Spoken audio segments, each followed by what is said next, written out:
जय हिंद साथियों, नमस्कार। फिर से हमारी इस नई वीडियो में आप देख रहे हैं रुद्रा माइंड चैनल।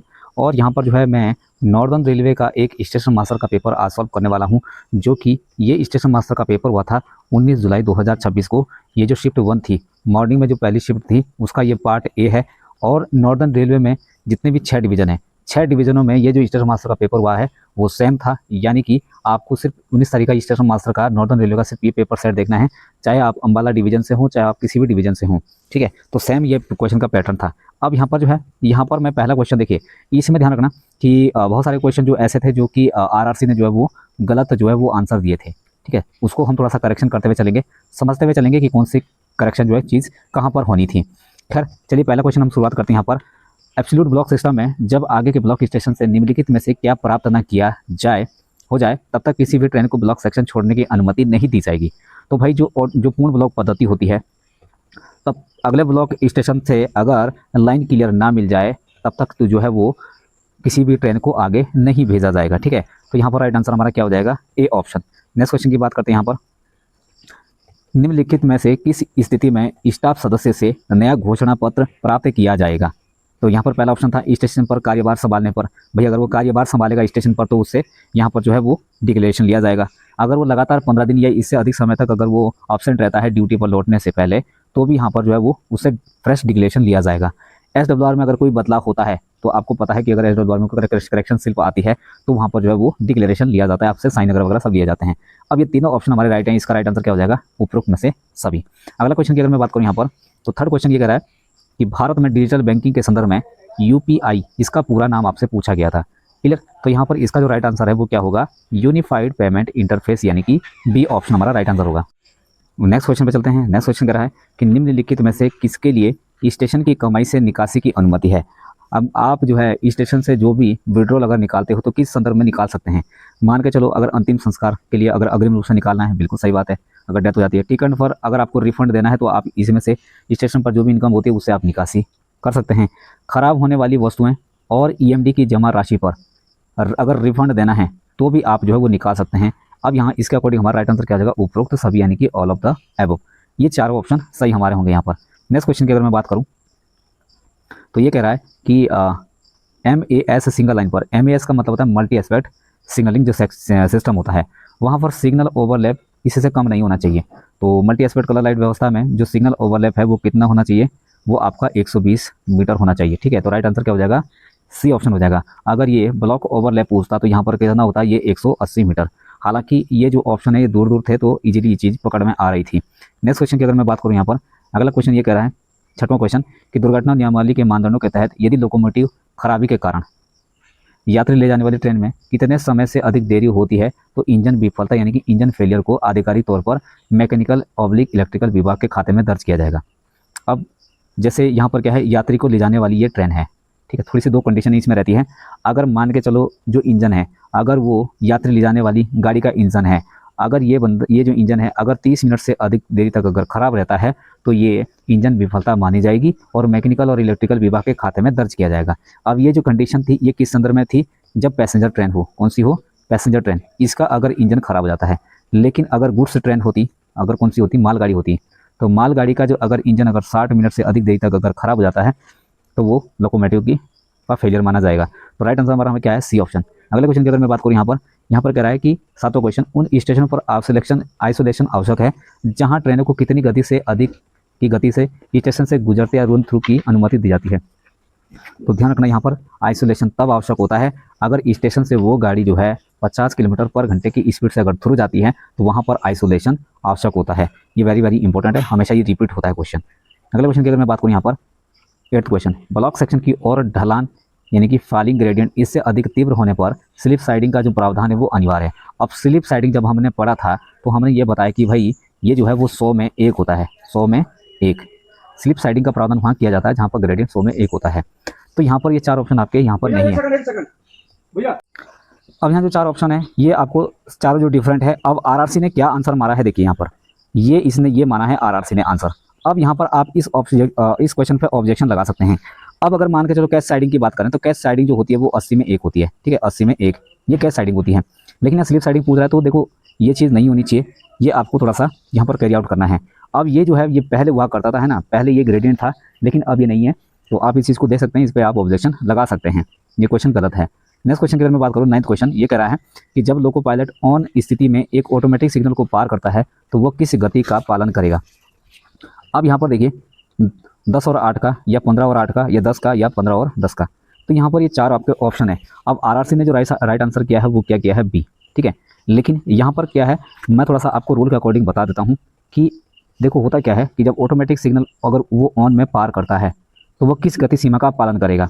अब ये जो आरआरसी ने माना है 15 और 8, अब 15 और 8 कब होता है, 15 और 8 तब होता है यदि स्टेशन मास्टर जो है, अगर मान के चलो ऑटोमेटिक सिग्नल अगर ख़राब हो जाता है, यहाँ पर जो है उसे 369 अगर 3B जारी करता है, तो इस अथॉरिटी के आधार पर जो स्पीड है वो 15 और 8 की होती है, यानी कि दिन में वो 15 की स्पीड से जाएगा और रात में 8 की स्पीड से, या मौसम साफ पर 15 या मौसम खराब पर 8।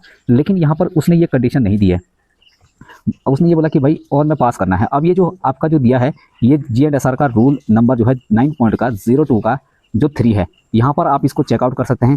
यहाँ पर इसने जो स्पीड दिया है वो कितनी दी है, 10 किलोमीटर पर आवर। अब यहाँ राइट आंसर क्या होना चाहिए, ये होना चाहिए, लेकिन इस रूल के अकॉर्डिंग जो है ये सी होना चाहिए, लेकिन आरआरसी ने क्या माना, यहाँ पर बी ऑप्शन माना है, ठीक है। जबकि ये तब होता है जब ये अथॉरिटी दी जाती है। लेकिन अब भाई ऑटोमेटिक सिग्नल लगे हुए हैं, यहाँ पर ये भी सिग्नल लगा हुआ है, यहाँ भी ये सिग्नल लगे हुए हैं ऑटोमेटिक सिग्नल। अब मान के चलो जैसे ये गाड़ी यहाँ से यहाँ जाई, अब मान के चलो यहाँ पर ये सिग्नल इसको ऑन मिलता है, अब वो स्टेशन आपका यहाँ पर है, तो अगर ये इसको ऑन मिलता है तो यहाँ पर वो 10 की स्पीड से आगे बढ़ेगा और यहाँ पर अगले स्टेशन से पहले वो रुकने के लिए तैयार रहेगा। हालांकि ऑटोमेटिक में हमने अच्छे से इस चीज़ों को कवर किया था, लेकिन अगर आपको इस चीज़ को थोड़ा सा अगर ऑब्जेक्शन लगाना है तो ये रूल नंबर वहाँ पर जो है आप रिमार्क दे सकते हैं। नेक्स्ट क्वेश्चन की अगर बात करें, यहाँ पर अगला क्वेश्चन ये कह रहा है 10वां क्वेश्चन कि जब रेलवे रसीद गुम हो जाती है तो माल वाहक को पार्सल की डिलीवरी निष्पादन पर दी जाएगी। अब मान के चलो आपके पास आरआर खो गई है, आरआर नहीं है, तो अब आपको जो आपने पार्सल बुक किया था उसकी डिलीवरी अगर लेनी है तो किस आधार पर लोगे। राशन कार्ड तो देखो नहीं होगा, पहचान पत्र के आधार पर भी नहीं दी जाएगी, officially letter head, officially letter कोई निकलता है नहीं, एक ही ऑप्शन बचता था हमारा क्षतिपूर्ति बॉन्ड, यानी कि इंडेमनिटी बॉन्ड इसको बोलते हैं, ठीक है। तो यहाँ पर ये जो धारा 77 है, धारा 77, इसके तहत जो है इसका यहाँ पर जिक्र है। और अगर मान के चलो आपके पास आरआर नहीं है तो डिलीवरी आपको दी जाएगी, ये तो थोड़ा सा आपको ध्यान रखना है, डिलीवरी दी जाएगी, लेकिन किसके आधार पर, जो आपका इंडेमनिटी बॉन्ड होता है, इंडेमनिटी बॉन्ड। यहाँ तो कोई दिक्कत, तो ये आपका राइट आंसर हो जाएगा।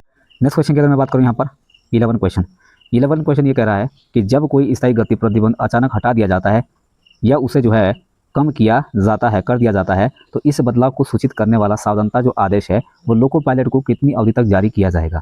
अब यहाँ पर जो राइट आंसर है वो हमारा क्या हो जाएगा, 7 डेज, ठीक है। तो कहीं कहीं पर जो है ये 10 दिन भी आपको देखने को मिलेगा, तो थोड़ा सा इसको कैरी आउट करना। आरआरसी ने जो है आंसर किसको माना है, 7 डेज को। नेक्स्ट क्वेश्चन की अगर मैं बात करूँ यहाँ पर, अगला क्वेश्चन ये कह रहा है 12 क्वेश्चन ऑपरेटिंग मैनुअल के अनुसार। अब ये ऑपरेटिंग मैनुअल में एक क्वेश्चन है, आप अगर इसको देखना चाहें तो वहाँ से भी देख सकते हैं। यदि मालगाड़ी के रैक फॉर्मेशन में कितने से अधिक वाहनों को जोड़ा या हटाया जाता है तो ब्रेक पावर जो सर्टिफिकेट होता है वो इनवैलिड हो जाता है। अब यहाँ पर राइट आंसर इसका क्या हुआ, 4 वैगन। यदि मालगाड़ी के रैक फॉर्मेशन में 4 अगर वैगन जोड़े जाते हैं या हटाए जाते हैं तो उस दौरान जो है जो बीपीसी होगी वो इनवैलिड मानी जाएगी। एक पॉइंट तो आपका ये रहता है, एक पॉइंट ये रहता है या तो उसने जो है वो किलोमीटर पूरे कर लिया हो या उसने दिन पूरे कर लिया हो, दोनों में से जो भी पहले पूरा होता है तो उसके बाद बीपीसी इनवैलिड हो जाती है। सपोज दैट जैसे हमने यहाँ पर जो है किलोमीटर की बात करूँ तो जैसे मान के चलो 7000 किलोमीटर तक उसको इसकी बीपीसी की वैलिडिटी है या 35 दिन, तो इन दोनों में से जो भी पहले पूरा होगा तो भी इनवैलिड मानी जाएगी। दूसरा पॉइंट आपका ये हो जाएगा। तीसरा पॉइंट ये होता है कि मान के चलो अगर जो वाहन है अगर वो 24 घंटे से अधिक अगर वो स्टेबल रहता है तो भी जो बीपीसी होती है वो इनवैलिड मानी जाएगी। तो ये तीनों कंडीशन है जो आपको यहाँ पर ध्यान रखनी है। नेक्स्ट क्वेश्चन की अगर मैं बात करूँ यहाँ पर 13 क्वेश्चन, जब बीपीएससी विफल हो जाता है तो अग्रिम जो स्टेशन मास्टर होता है इसके सहयोग से उपकरण को रीसेट करने के बाद यह किस मोड में चला जाता है। तो जब बीपीएससी विफल हो जाता है तो स्टेशन मास्टर क्या करता है, यहाँ पर इसको रीसेट करता है और रीसेट करने के बाद वो किस मोड में चला जाता है ये आपसे पूछ रहा है। तो डिफेक्टिव मोड, अब एक बात बताओ, अगर आप रीसेट कर रहे हो तो क्या वो डिफेक्टिव मोड में चला जाएगा, खराब मोड में चला जाएगा? नहीं भाई, रीसेट इसलिए तो करते हैं ताकि वो थोड़ा सा वापस जो है रिफ्रेश हो जाए। क्या वो साइलेंट हो जाएगा? नहीं, साइलेंट नहीं होगा, वो क्या हो जाएगा, प्रारंभिक यानी कि तैयारी मोड में हो जाएगा, दोबारा से वो रीसेट होने लग जाएगा, यानी कि प्रिपरेटरी रीसेट मोड में चला जाएगा, ठीक है। एक्टिव मोड में यहाँ पर नहीं होता, आपने इंस्ट्रूमेंट में देखा भी होगा। अगला क्वेश्चन की अगर मैं बात करूँ 14 क्वेश्चन ये कह रहा है कि जब किसी ट्रेन का लोको पायलट ट्रैक पर किसी असामान्य स्थिति का अनुभव करता है तो अपनी ट्रेन को कहाँ रोकेगा। अब मान के चलो लोको पायलट को क्या हुआ, ट्रैक पर उसने कोई एबनॉर्मल कोई कंडीशन देखी, तो क्या वो लास्ट स्टॉप सिग्नल पर रोकेगा? नहीं भाई। क्या वो फर्स्ट स्टॉप सिग्नल पर रोकेगा? नहीं। ठीक है, या स्टेशन सेक्शन के भीतर रोकेगा नहीं। यहाँ पर क्या है कि ब्लॉक सेक्शन को खाली किए बिना अगले ब्लॉक स्टेशन पर वो रुकेगा। अब मान के चलो भाई, ये क्यों कह रहा है, ये सेक्शन क्यों खाली नहीं करेगा, खाली वो इसलिए नहीं करेगा ताकि पीछे से जो स्टेशन मास्टर है वो अगली गाड़ी को लाइन क्लियर ना दे दे। अब अगर मान के चलो पता चल रहा है उसको असामान्य स्थिति का भी पता चल जाए, वो स्टेशन पर आ जाए, तो भाई वो तो ये सोचेगा भाई गाड़ी पूरी आ गई है, ऐसी कोई सूचना नहीं मिली है। तो इस दौरान जो है इसका राइट आंसर डी होगा। अगला क्वेश्चन की अगर मैं बात करूँ यहाँ पर 15, बीजी खैर की अध्यक्षता में जो प्रथम राजभाषा जो आयोग था इसका गठन किस वर्ष किया गया था। तो प्रथम राजभाषा जो आयोग था इसका जो गठन हुआ था वो 7 जून 1944 को हुआ, सॉरी 1955 को हुआ था। ठीक है, इसका राइट आंसर क्या हो जाएगा, सी हो जाएगा। और अगर इसमें अगर आर्टिकल की अगर आपसे पूछा जाएगा किस आर्टिकल के तहत हुआ था, तो 344 का ए, इसके तहत इसका गठन होता है। अब इसी के तहत एक और गठन होता है जिसको हम बोलते हैं संसदीय राजभाषा समिति। संसदीय राजभाषा समिति, हालांकि मैंने उसमें पढ़ाया है आपको थ्योरी वाले बेस में, संसदीय राजभाषा जो समिति है, ठीक है, इसका जो गठन है वो भी इसी आर्टिकल के तहत होता है। अब और इसमें हमें क्या चीज़ ध्यान रखनी है, जैसे संसदीय राजभाषा समिति है, इसका क्या है कि जब 1957 में इसका पहली बार जब गठन हुआ था तो जो इसके अध्यक्ष थे वो कौन थे, जीबी पंत। लेकिन इसका फिर पुनर्गठन किया गया था 1976 में। तो 1976 में जब इसका पुनर्गठन किया गया था तो ओम मेहता इसके अध्यक्ष जो है वो बनाए गए थे, ओम मेहता। अब ये जो संसदीय राजभाषा समिति होती है, ये जो जीबी पंत ये गृह मंत्री थे, तो इसके जो अध्यक्ष थे वो कौन हो, या अध्यक्ष जो होते हैं वो कौन होते हैं, तो गृह मंत्री होते हैं। ये भी आपको यहाँ पर ध्यान रखना है। क्लियर मेरे भाई, चलते हैं नेक्स्ट क्वेश्चन पर। अगला क्वेश्चन है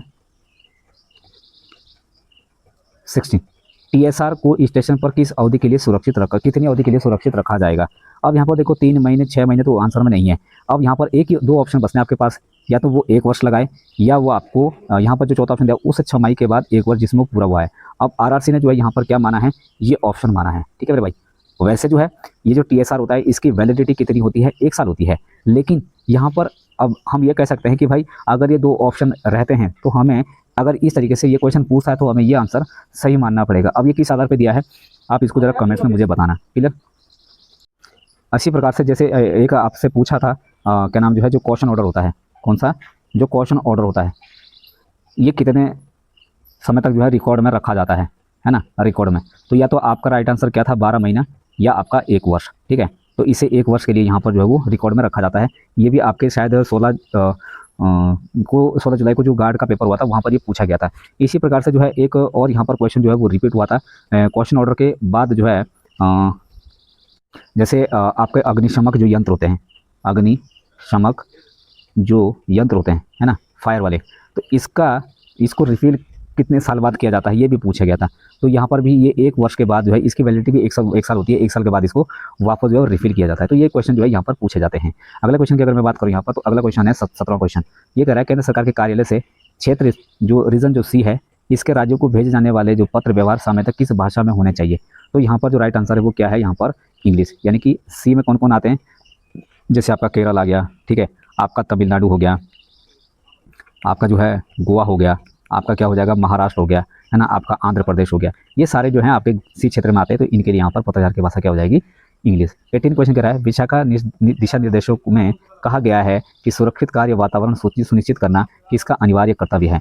तो यहाँ पर जो है स्थानीय पुलिस है, या नियोक्ता है, या राज्य सरकार, या प्रभावित कर्मचारी है। जिसका राइट आंसर क्या हो जाएगा, द एम्प्लॉयर एंड या इंस्टीट्यूशनल जो हेड होता है ना, संस्थागत जो प्रमुख होता है, उसका यहाँ पर जो है वो अनिवार्य कर्तव्य है कि ताकि जो है वो सुरक्षित कार्य जो है वातावरण सुनिश्चित कर सके। अगले क्वेश्चन की अगर मैं बात करूँ यहाँ पर 19 क्वेश्चन है, वह सूचना जिसके माध्यम से स्टेशन मास्टर आवश्यक पृष्ठांकन के साथ लोको पायलट को सूचित करता है कि ट्रेन जो है वो बिना गार्ड के चलेगी, तो वो क्या कहलाएगी।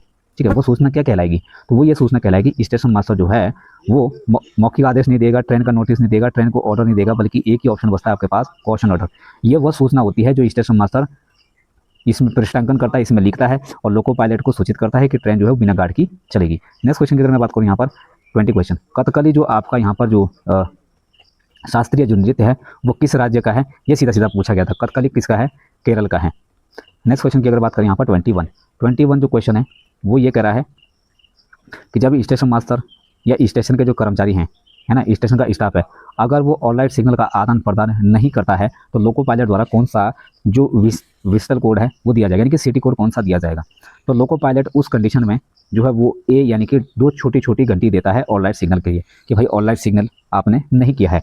लेकिन आरआरसी ने जो है वो किसको आंसर माना है, आरआरसी ने इसको आंसर माना है। तो इस पर भी आप जो है वो ऑब्जेक्शन लगा सकते हैं। ये 21 क्वेश्चन है, आप यहाँ पर देख सकते हैं। अब यहाँ पर क्या है, ये तो चलो ठीक है, आरआरसी मैंने बता दिया है, लेकिन यहाँ पर क्या है, जैसे और यहाँ पर विजिटल कोड दिया है, जैसे ये वाला है छोटी छोटी लंबी लंबी, ठीक है, ये वाला, इसमें क्या है, इसका जो होता है, ये किस कंडीशन में दिया जाता है, एसीपी। एसीपी का मतलब क्या है कि जब कोई एसीपी करता है तो प्रेशर क्या होता है, ड्रॉप होता है। जब प्रेशर ड्रॉप होगा, यानी कि जो प्रेशर है, प्रेशर की जो मात्रा है, वायु की जो मात्रा है, वो क्या हो जाती है, अपर्याप्त हो जाती है, मात्रा अपर्याप्त हो जाती है, तो उस दौरान ये एसीपी ही कहलाएगी। ठीक है, तो ये कोड दिया जाएगा।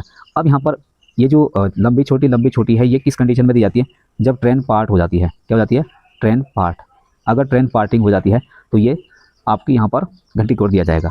ये छोटी छोटी जो 3 घंटी है, ये किस कंडीशन में दी जाती है, तो ये दी जाती है कि भाई जो आपका जो ट्रेन मैनेजर है, ट्रेन मैनेजर जो है वो क्या करें, ब्रेक अप्लाई करें। क्या करें, ब्रेक अप्लाई करें। अब ब्रेक अगर उसको अप्लाई करने हैं तो किस कंडीशन में करेगा, भाई या तो गाड़ी जो है वो नियंत्रण में नहीं है, तो ये घंटी देगा लोको पायलट, तो गार्ड समझ जाएगा कि भाई मुझे ब्रेक लगाने, गाड़ी हमारी नियंत्रण में नहीं है, इसका मतलब रोकनी पड़ेगी। ठीक है, उसी प्रकार से जो है 3 छोटी छोटी का मतलब ये हो जाता है भाई कि अगर नियंत्रण में नहीं है, इसका मतलब इंजन भी फेल हो सकता है। अगर इंजन फेल हुआ होगा तो ब्रेक लगेगी नहीं, वो नियंत्रण में नहीं है, तो ट्रेन मैनेजर उसको ब्रेक अप्लाई करेगा पीछे से। तो यहाँ पर 3 छोटी छोटी घंटी का मतलब ये हो जाता है। अब यहाँ पर भी आप कह सकते हैं कि भाई ये जो है वो आप आरआरसी ने जो यहाँ पर जो है ये जो क्वेश्चन है ये गलत दिया है, जबकि राइट आंसर क्या है, ये है। अगला क्वेश्चन की अगर मैं बात करूँ यहाँ पर 22।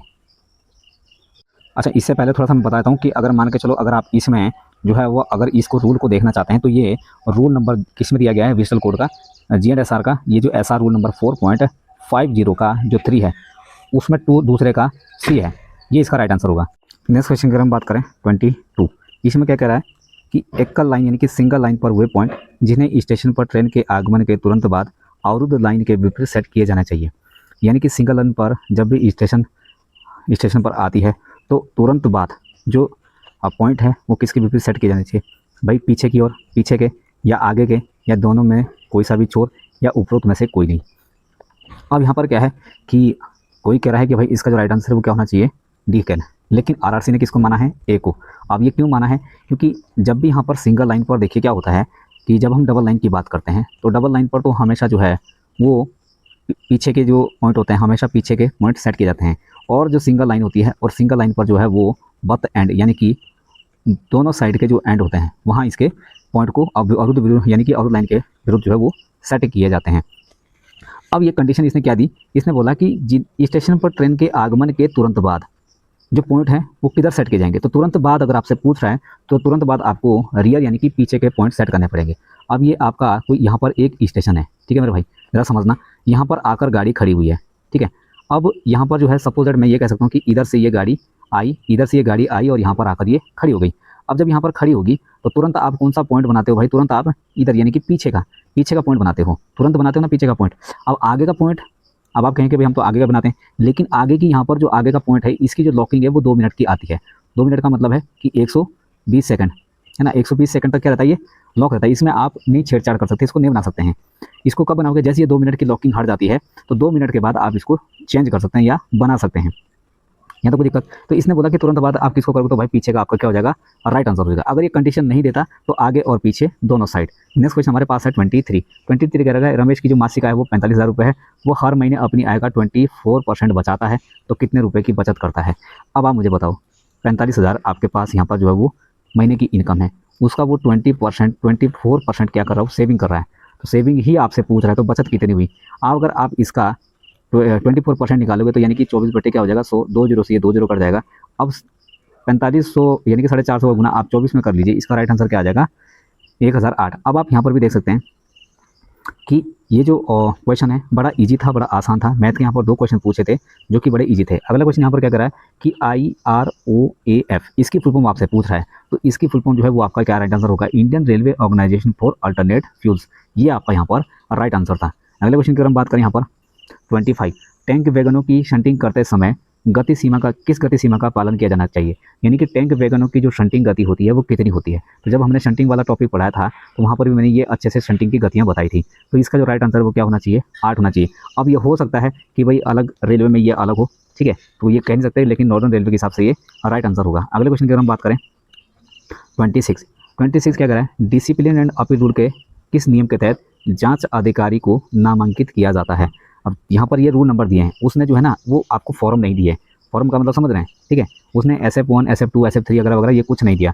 अब यहाँ जांच अधिकारी को आपको नामांकित करना, नॉमिनेट करना है नियुक्ति करनी है तो यहाँ पर जो रूल नंबर है वो रूल नंबर क्या कहता है 9 कहता है।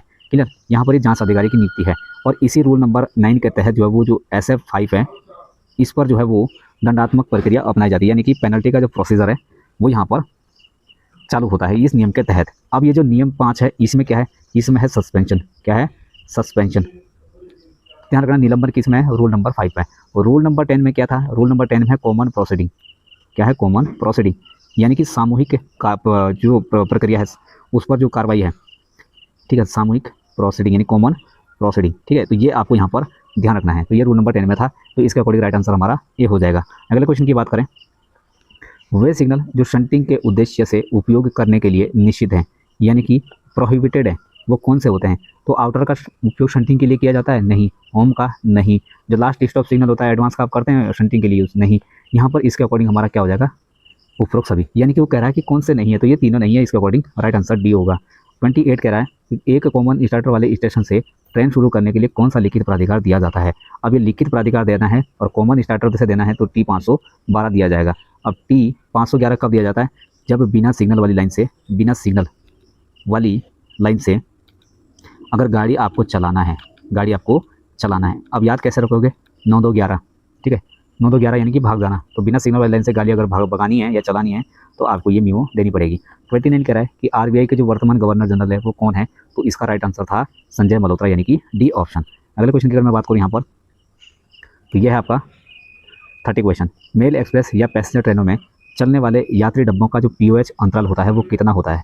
तो POH जो अंतराल होता है पैसेंजर और मेल एक्सप्रेस में वो होता है 18 महीने। कितना होता है, 18 महीने। अब अगर ये IOH पूछता, क्या पूछता, IOH, तो ये होता 9 महीने। कितना होता, 9 महीने। तो दोनों चीज़ें याद रखना है। बाकी जो IOH होता है वो POH में 2 अंतराल के बाद आता है, 2 अंतराल के बाद, ठीक है। तो ये भी कभी कभार पूछ दिया जाता है। अगले क्वेश्चन की हम बात करते हैं यहाँ पर 31। ये कह रहा है कि एक कॉपी डाउन नोटबुक की कीमत 45 रुपये है। एक छात्र जो है वो 12 नोटबुक खरीदता है। भाई उसने 12 नोटबुक खरीदी और एक की कीमत कितनी है, 45 रुपये। तो 12 की कितनी हो जाएगी भाई, आप इसका मल्टीपल कर लीजिए, ये आ जाएगा 12×5 = 60 और 12×4 = 48 और 6 कितना आपका 54। ये तो आएगा, ठीक है, 540। अब उसने क्या करा, 540 रुपये की उसने खरीदी। वो उसके पास भाई 1000 का नोट था। अब 1000 का नोट उसने दुकानदार को दिया और 540 रुपये के उसने खरीदारी करी। तो भाई दुकानदार वापस कितने लौटाएगा, तो भाई 460 रुपये वापस लौटाएगा। भाई 1000 रुपये में से 540 रुपये वो रख लेगा, 460 रुपये वो वापस लौटा देगा। क्लियर। अगले क्वेश्चन की अगर बात करें 32, 32वां क्वेश्चन है कि जब SI यानी कि सिग्नल जो इंस्पेक्टर होता है या ESM होता है, इसके द्वारा पॉइंट्स हो गया, चाहे सिग्नल हो गया या ब्लॉक इंस्ट्रूमेंट होता है, इसको अगर डिसकनेक्ट किया जाता है तो स्टेशन मास्टर को जो नोटिस सुनिश्चित करना चाहिए वो क्या होगा। तो भाई वो, अब यहाँ पर क्वेश्चन में छुपा है डिसकनेक्ट। अब मान के चलो अगर आप पॉइंट का डिसकनेक्शन ले रहे हैं तो उसके लिए ESM क्या देता है, डिसकनेक्शन नोटिस, यानी कि आपको पता ही है जो 351 है जिसका रंग काला होता है, ये रिकनेक्शन और डिसकनेक्शन मीमो होती है, ये जारी की जाती है। अगले क्वेश्चन की बात करें यहाँ पर 33, एक रेलवे कर्मचारी को जो अपवर्जित यानी कि एक्सक्लूडेड घोषित करने के लिए जो सक्षम है वो कौन है। मान के चलो कि भाई कर्मचारी को अगर इस कैटेगरी में रखना है तो वो कौन कर सकता है, कौन घोषित कर सकता है। तो इसका राइट आंसर क्या हो जाएगा, रेल मंत्रालय।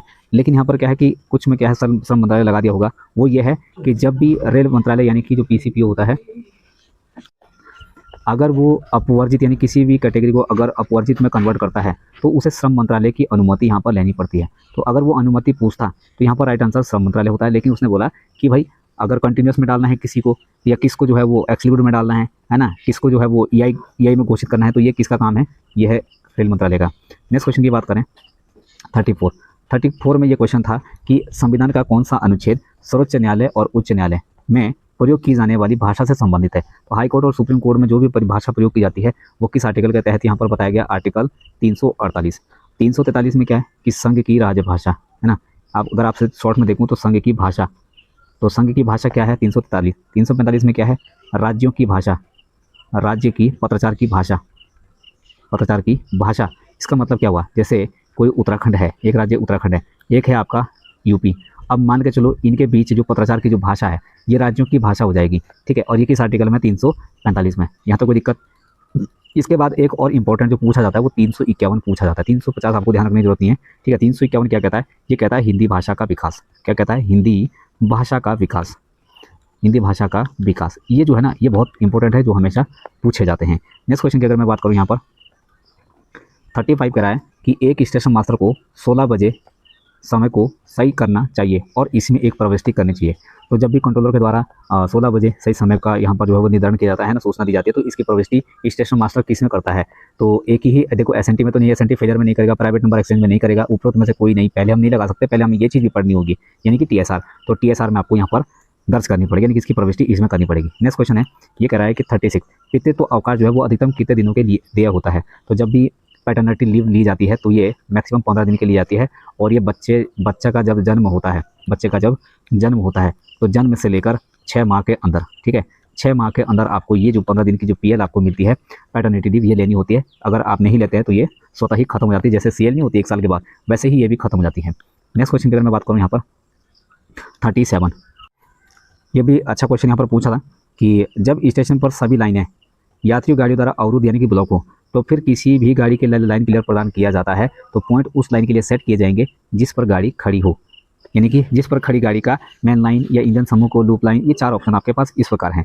अब यहाँ पर क्या है कि थोड़ा सा आप इसको ऐसे समझिए, जैसे आपका कोई ये स्टेशन है, क्लियर। अब ये आपका स्टेशन है, यहाँ पर एक लाइन आपकी ये है, ठीक है, और एक लाइन आपकी ये है, और एक लाइन आपकी यहाँ पर ये है, और एक लूप लाइन आपकी यहाँ पर ये है। अब यहाँ पर भी आपकी ट्रेन है, यहाँ पर भी ट्रेन है, यहाँ पर भी ट्रेन है, यहाँ पर भी ट्रेन है, और यहाँ पर भी ट्रेन है। अब उसने बोला है कि सभी लाइनें क्या है, यात्री गाड़ियों की तरह अवरुद्ध है, सभी गाड़ियों पर अवरुद्ध है।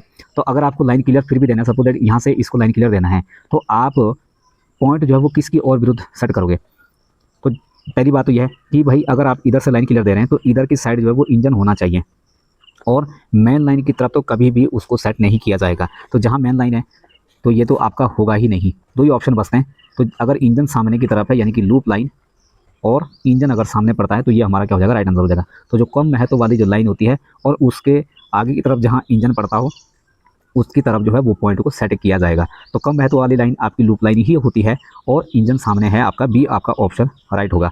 अब यहाँ पर देखिए आरआरसी ने इसको क्या माना, आरआरसी ने इसको जो है राइट आंसर क्या माना है, डी। ये है आरआरसी का क्वेश्चन आंसर। तो इस पर भी आप ऑब्जेक्शन लगा सकते हैं। अभी अगर आपको रूल के अकॉर्डिंग लगाना है तो यहाँ पर ये रिमार्क दे सकते हैं कि भाई ये एसआर के 3.38 के 1 में ये रूल दिया गया है कि भाई लूप लाइन की ओर सेट किया जाएगा या कम महत्व वाली लाइन की तरफ सेट किया जाएगा जहाँ जिसका जो इंजन है वो सामने पड़ता हो। नेक्स्ट क्वेश्चन की अगर मैं बात करूँ 38 क्वेश्चन क्या कह रहा है कि जहाँ आईवीएस लगा हो वहाँ स्टेशन मास्टर बिना गार्ड के चल रही गाड़ी के पीछे कोई दूसरी गाड़ी तब तक नहीं भेजेगा जब तक कि वह गाड़ी कहाँ तक नहीं पहुँच जाती, ठीक है, या कहाँ नहीं पहुँच जाती। तो भाई अगर मान के चलो एक स्टेशन आपका यहाँ पर है, ठीक है, एक स्टेशन आपका यहाँ पर है और एक स्टेशन आपका ये है, बीच में यहाँ लगा हुआ है आईवीएस, ठीक है, बीच में ये 2 ब्लॉक सेक्शन को छोटे छोटे यानी कि ये लंबे ब्लॉक सेक्शन को छोटे छोटे ब्लॉक सेक्शन में बांटने के लिए आईवीएस लगा दिया, ठीक है। अब मान के चलो यहाँ से कोई गाड़ी चलाई गई और वो चलाई गई बिना गार्ड की, तो स्टेशन मास्टर दूसरी गाड़ी को तब तक इसके पीछे नहीं भेजेगा जब तक ये गाड़ी अगले स्टेशन पर ना पहुँच जाए। तो अगला ब्लॉक स्टेशन पर ना पहुँच जाए यानी कि नेक्स्ट ब्लॉक स्टेशन ना पहुँच जाए तब तक वो इसके पीछे गाड़ी नहीं चलाएगा, क्योंकि ये कंडीशन क्या है, बिना गार्ड की जा रही है, ठीक है। तो यहाँ पर यही कहना चाह रहा है। बाकी आईवीएस वाली जो वीडियो है वो आपको यहाँ पर मेरे चैनल पर आज ही मैं शाम को जो है इसको रिकॉर्ड करके अपलोड यहाँ पर कर दूंगा। तो आईवीएस से रिलेटेड जितने भी क्वेश्चन बन सकते हैं वो भी आपको यहाँ पर समझने चाहिए। 39 क्या कह रहा है कि यदि लेवल क्रॉसिंग गेट के साथ संचार असफल हो जाते हैं तो स्टेशन मास्टर सभी ट्रेनों को रोकेंगे और क्या जारी करेंगे। अब लेवल क्रॉसिंग जो गेट है उसके जो टेलीफोन वगैरह हैं अगर वो खराब हो जाते हैं तो स्टेशन मास्टर क्या जारी करेगा, तो क्या T393 भी जारी करेगा या सावधान रहने के लिए विशेष स्पेशल तो किसी भी कीमत में नहीं किया जाएगा। TH602 नहीं, एक ही ऑप्शन बचता था हमारा क्वेश्चन ऑर्डर। तो यहाँ पर क्या है कि वो गेट के नियमों का पालन करने के लिए क्वेश्चन ऑर्डर जारी करेगा। नेक्स्ट क्वेश्चन की अगर मैं बात करूँ यहाँ पर 40वां क्वेश्चन क्या कह रहा है कि ट्रेन संचालन से सीधे तौर पर जुड़ा कोई भी रेल कर्मचारी अपनी ड्यूटी पर शुरू होने से कितने घंटे पहले किसी भी मादक पदार्थ, नशीले पदार्थ वगैरह सेवन नहीं करेगा। तो आप सभी लोगों को पता है भाई ये 8 घंटे पहले आपको किसी भी नशीले पदार्थ का सेवन नहीं करना चाहिए, उससे पहले कर सकते हैं, इसकी कोई गारंटी नहीं है, ठीक है। HRMS ई पास मॉड्यूल में निम्नलिखित अंतराल पर पारिवारिक जो घोषणा है वो अनिवार्य रूप से दी जानी चाहिए। तो अगर HRMS पर अगर आपको फैमिली डिक्लेरेशन आपको देना है तो ये अनिवार्य रूप से कितना है, हर 12 महीने में, यानी कि हर साल आपको डिक्लेरेशन यहाँ पर देना पड़ेगा। नेक्स्ट क्वेश्चन की हम बात करें 42, ये कह रहा है शंटिंग करते समय जो पॉइंट सिग्नलों द्वारा सुरक्षित नहीं होते हैं उन्हें निम्नलिखित तरीकों से लॉक किया जाना चाहिए। अब मान के चलो जो पॉइंट हैं आपके अगर वो सिग्नल के द्वारा सुरक्षित नहीं होते हैं तो उन्हें लॉक करने का तरीका क्या होना चाहिए भाई, क्लैंप और पैडलॉक लगाना चाहिए, कॉटर बोल्ट और पैडलॉक लगाना चाहिए। इसके अकॉर्डिंग हमारा राइट आंसर क्या हो जाएगा, आइदर ए और बी। अब यहाँ देखो कॉटर और बोल्ट या पैडलॉक जब भी लगाते हैं आपको पता ही है, अगर आप यार्ड में काम कर रहे हैं तो यहाँ पर पैडलॉक वगैरह लगाया जाता है। अगर मेन लाइन की बात करें, अगर वो मेन लाइन का पॉइंट है तो क्लैंप और पैडलॉक लगाए जाते हैं। नेक्स्ट क्वेश्चन की अगर हम बात करें यहाँ पर यह है 43 43 क्वेश्चन क्या कह रहा है, खराब फ्रंट सिग्नल को पार करने के लिए कौन सा प्राधिकार जारी किया जाता है। अब यहाँ पर जो आरआरसी ने राइट आंसर माना है वो है आपका इनमें से कोई नहीं। देखो T400 नहीं हो सकता, 400 क्वेश्चन ऑर्डर नहीं हो सकता है, शंटिंग ऑर्डर भी नहीं होता है, लेकिन अगर शंट सिग्नल अगर खराब है तो SWR ये कहता है, SWR का पॉइंट नंबर जो 8 है उसमें दिया गया है कि मान के चलो या तो शंट सिग्नल खराब है या डिफेक्टिव है ना, तो उस दौरान जो है जब भी शंटिंग का संचालन किया जाएगा तो उसके लिए हैंड सिग्नल का प्रयोग किया जाएगा। तो अगर शंट सिग्नल खराब है, अगर उसको पार करना है तो प्राधिकार कौन सा दिया जाएगा, हैंड सिग्नल दिया जाना चाहिए। अब यहाँ पर जो है उपरोक्त में से कोई नहीं माना है, इसको आप जो है वो यहाँ पर करें वो ऑब्जेक्शन लगा सकते हैं। आप SWR में इसको चेक करें, है ना, 8वें पॉइंट में मैंने इसको चेक किया था तो वहाँ पर ये चीज़ दी गई थी, इसी के आधार पर मैं ये चीज़ आपको बता रहा हूँ। अगला क्वेश्चन यहाँ पर क्या है 44 में क्या है कि जब रेल फ्रैक्चर यानी कि टूटना अगर 30 mm तक हो तो गति प्रतिबंध का पालन करने वाली जो पहली जो ट्रेन है उसकी गति क्या होगी। तो अगर 30 mm तक अगर रेल फ्रैक्चर है तो पहली ट्रेन की जो गति है वो होनी चाहिए 10 किलोमीटर पर आवर, लेकिन आरआरसी ने जो आंसर माना है वो क्या माना है 15 किलोमीटर पर आवर। जबकि यहाँ पर जब भी हम ये इंडियन रेलवे IRI जो CEN पुणे में है, इसमें जब मैंने इसका जो इंजीनियरिंग वाला एक मैनुअल आती है उसमें जब मैंने देखा तो एनेक्सर का 3.8 एनेक्सर, ठीक है, एनेक्सर का 3/8 में कई पैरा दिए हुए हैं, उसमें एक बॉक्स बना हुआ है। जब अगर आप इसको सर्च करोगे तो वहाँ पर जो स्पीड है वो बताई गई है कि अगर फ्रैक्चर 30 mm तक है ना, तो वहाँ पर पहली जो गाड़ी की गति होगी स्टॉप डेट यानी कि पहले रोका जाएगा और रुकने के बाद 10 की स्पीड से वो आगे बढ़ेगी। तो पहली 10 की स्पीड से बाद की 15, ये राइट आंसर होना चाहिए। इसमें भी आपका ऑब्जेक्शन बनता है, ठीक है। और यहाँ पर ये चीज़ मैंने बता दी किस आधार पर आपको ये लगाना है। अगला क्वेश्चन की अगर हम बात करें 45, बिना गार्ड के मालगाड़ी का संचालन निम्नलिखित में से किस स्थिति में पूरी तरीके से क्या है प्रतिबंधित है। क्वेश्चन को थोड़ा सा अच्छे से पढ़ना चाहिए ताकि कन्फ्यूजन ना हो। तो अगर बिना गार्ड की मालगाड़ी आप किस कंडीशन में नहीं चला सकते हैं, अगर तूफानी मौसम है, भाई गार्ड उसमें नहीं है तो बिना, अगर तूफान का मौसम है, खराब मौसम है तो नहीं चला सकते। संचार का साधन सब पूरी तरीके से क्या है बाधित है, संचार का पूर्ण अवरोध है, या TSL वर्किंग है यानी कि टेम्पररी सिंगल लाइन वर्किंग का चल रही है तो भी यहाँ पर नहीं चला सकते हैं। अकॉर्डिंग टू ऑप्शन डी हमारा राइट हो जाएगा। अगला क्वेश्चन ये कह रहा है कि CRS का पूरा नाम क्या है, इसकी फुल फॉर्म आपसे पूछ रहा है, तो कमिश्नर ऑफ रेलवे सेफ्टी इसकी क्या होती है, फुल फॉर्म होती है। नेक्स्ट क्वेश्चन की अगर मैं बात करूँ यहाँ पर अगला क्वेश्चन है 47, उत्तर रेलवे के GNSR के तहत। अब यहाँ पर देखो अगर ये क्वेश्चन जो है ना इस आधार पे पूछे ना तो कोई कन्फ्यूजन नहीं होगा, यानी कि ढूंढने में भी चीज़ें आसान होगी और क्वेश्चन बनाने में भी आसान होगी, तो गलतियाँ कम हो जाएगी। यदि किसी लोको पायलट का सामना रात के समय ऑन स्थिति में एक ऑटोमेटिक सिग्नल से होता है तो उन्हें ट्रेन को पूरी तरीके रोकना होगा और प्रतिबंधित गति से ऑन स्थिति सिग्नल को पार करने से पहले उन्हें कितने मिनट तक प्रतीक्षा करनी चाहिए। तो अगर ये ऑटोमेटिक सिग्नल की बात आएगी और रात की बात कर रहा है और ऑन स्थिति में है तो ध्यान रखना ऑन स्थिति में रात में तो वो 2 मिनट रुकेगा, ठीक है, और दिन में वो 1 मिनट रुकेगा और अपनी प्रतिबंधित गति। अब देखो अगर उसे ऑन मिलता है तो 10 की स्पीड से वो आगे बढ़ेगा और अगले स्टॉप सिग्नल पर रुकने के लिए तैयार रहेगा। तो यहाँ पर 2 मिनट आपका रात के लिए पूछ रहा है तो राइट आंसर क्या हो जाएगा 2 हो जाएगा। नेक्स्ट क्वेश्चन की अगर हम बात करें 48, राजभाषा अधिनियम 1963 की जो धारा 3 की 3 है इसके अनुसार कुछ दस्तावेजों को किस रूप में जारी करना अनिवार्य है। अब जब मैंने राजभाषा का टॉपिक पढ़ाया था तो मैं एग्जैक्ट जो है इसके आगे लिखा था हिंदी प्लस, क्या लिखा था, हिंदी प्लस इंग्लिश, अभी भी मुझे याद है मैंने ऐसे लिखा था, यानी कि हिंदी के साथ इंग्लिश का प्रयोग, यानी कि बाईलैंग्वेज यानी कि द्विभाषी आपका क्या हो जाएगा राइट आंसर हो जाएगा। नेक्स्ट क्वेश्चन की अगर अब यहाँ पर देखो एक क्वेश्चन ये भी है कि अगर आपसे ये पूछा जाए कि जो राजभाषा जो अधिनियम है, राजभाषा जो आपके अधिनियम है ये कब लागू हुए थे, तो यहाँ पर 1963। नेक्स्ट क्वेश्चन की अगर मैं बात करूँ 49, हर साल वैश्विक स्तर पर जो विश्व हिंदी दिवस है वो कब मनाया जाता है, तो आप सभी लोगों को पता है 10 जनवरी। और अगर राष्ट्रीय दिवस की, राष्ट्रीय हिंदी दिवस की बात करता है, राष्ट्रीय हिंदी दिवस अगर अपने भारत की बात करता तो भाई 14 सितंबर आपका क्या हो जाता है राइट आंसर हो जाता है। अगले क्वेश्चन की अगर हम बात करें 50वां क्वेश्चन, भारत सरकार द्वारा राजभाषा जो नियम है वो किस वर्ष तैयार किए गए थे, तो नियम आपका राइट आंसर क्या हो जाएगा 1976। और 1976 में ये जो नियम है ये तैयार किए गए थे। पहला पॉइंट आपको ध्यान रखना है। दूसरा यहाँ पर क्या है कि इस नियम में टोटल कुल कितने नियम हैं, तो ध्यान रखना इसमें 12 नियम दिए गए। कितने नियम हैं 12 नियम, ये भी एक पॉइंट पूछा जाता है। दूसरा यहाँ पर पूछा जाता है कि इसका जो नियम 2 का 2 है, 2 का जो 2 है इसमें 3 क्षेत्रों के बारे में बताया गया है कि A, B और C, यानी कि A क्षेत्र में कौन कौन राज्य आएंगे, B क्षेत्र में कौन कौन से, C क्षेत्र में कौन कौन से राज्य क्षेत्र आएंगे। फिर राजभाषा नियम में एक पॉइंट आपको और ये ध्यान रखना है कि जब इसमें संशोधन की बात आती है, इसमें संशोधन की बात आती है तो इसमें संशोधन कब हुआ था, एक तो हुआ था 1987 को, 1987, 2007 को और 2011 को। 3 बार इसमें संशोधन हुआ था। ये पूछा जाता है कि कितनी बार हुआ था, तो आप बताएंगे 3 बार। पहली बार कब हुआ था तो आप बताएंगे 1987 और लास्ट बार कब हुआ था 2011 में। नेक्स्ट क्वेश्चन की अगर हम बात करें यहाँ पर 51 मूल स्टेशन के जो डिप्टी एसएस होते हैं या जो टीएनसी वाला जो स्टाफ होता है वो रजिस्टरों में उपकरणों की अखंडता यानी कि इंटैक्ट नेट्स और उपलब्धता दर्ज करेंगे और निम्नलिखित में से किस क्या जो यहाँ पर जो है वो एक्नॉलेजमेंट या हस्ताक्षर प्राप्त करेंगे। तो यहाँ पर जो है वो गार्ड के भी करेगा, CNW का जो स्टाफ है उसका भी करेगा, और बिना गार्ड अगर मान के चलो गार्ड नहीं है तो उसका जो लोको पायलट का जो लोको पायलट होता है उसका भी यहाँ पर हस्ताक्षर चलेगा, यानी कि सबकी ये पावती लेगा। तो राइट आंसर क्या हो जाएगा, डी हो जाएगा। अगले क्वेश्चन की अगर हम बात करें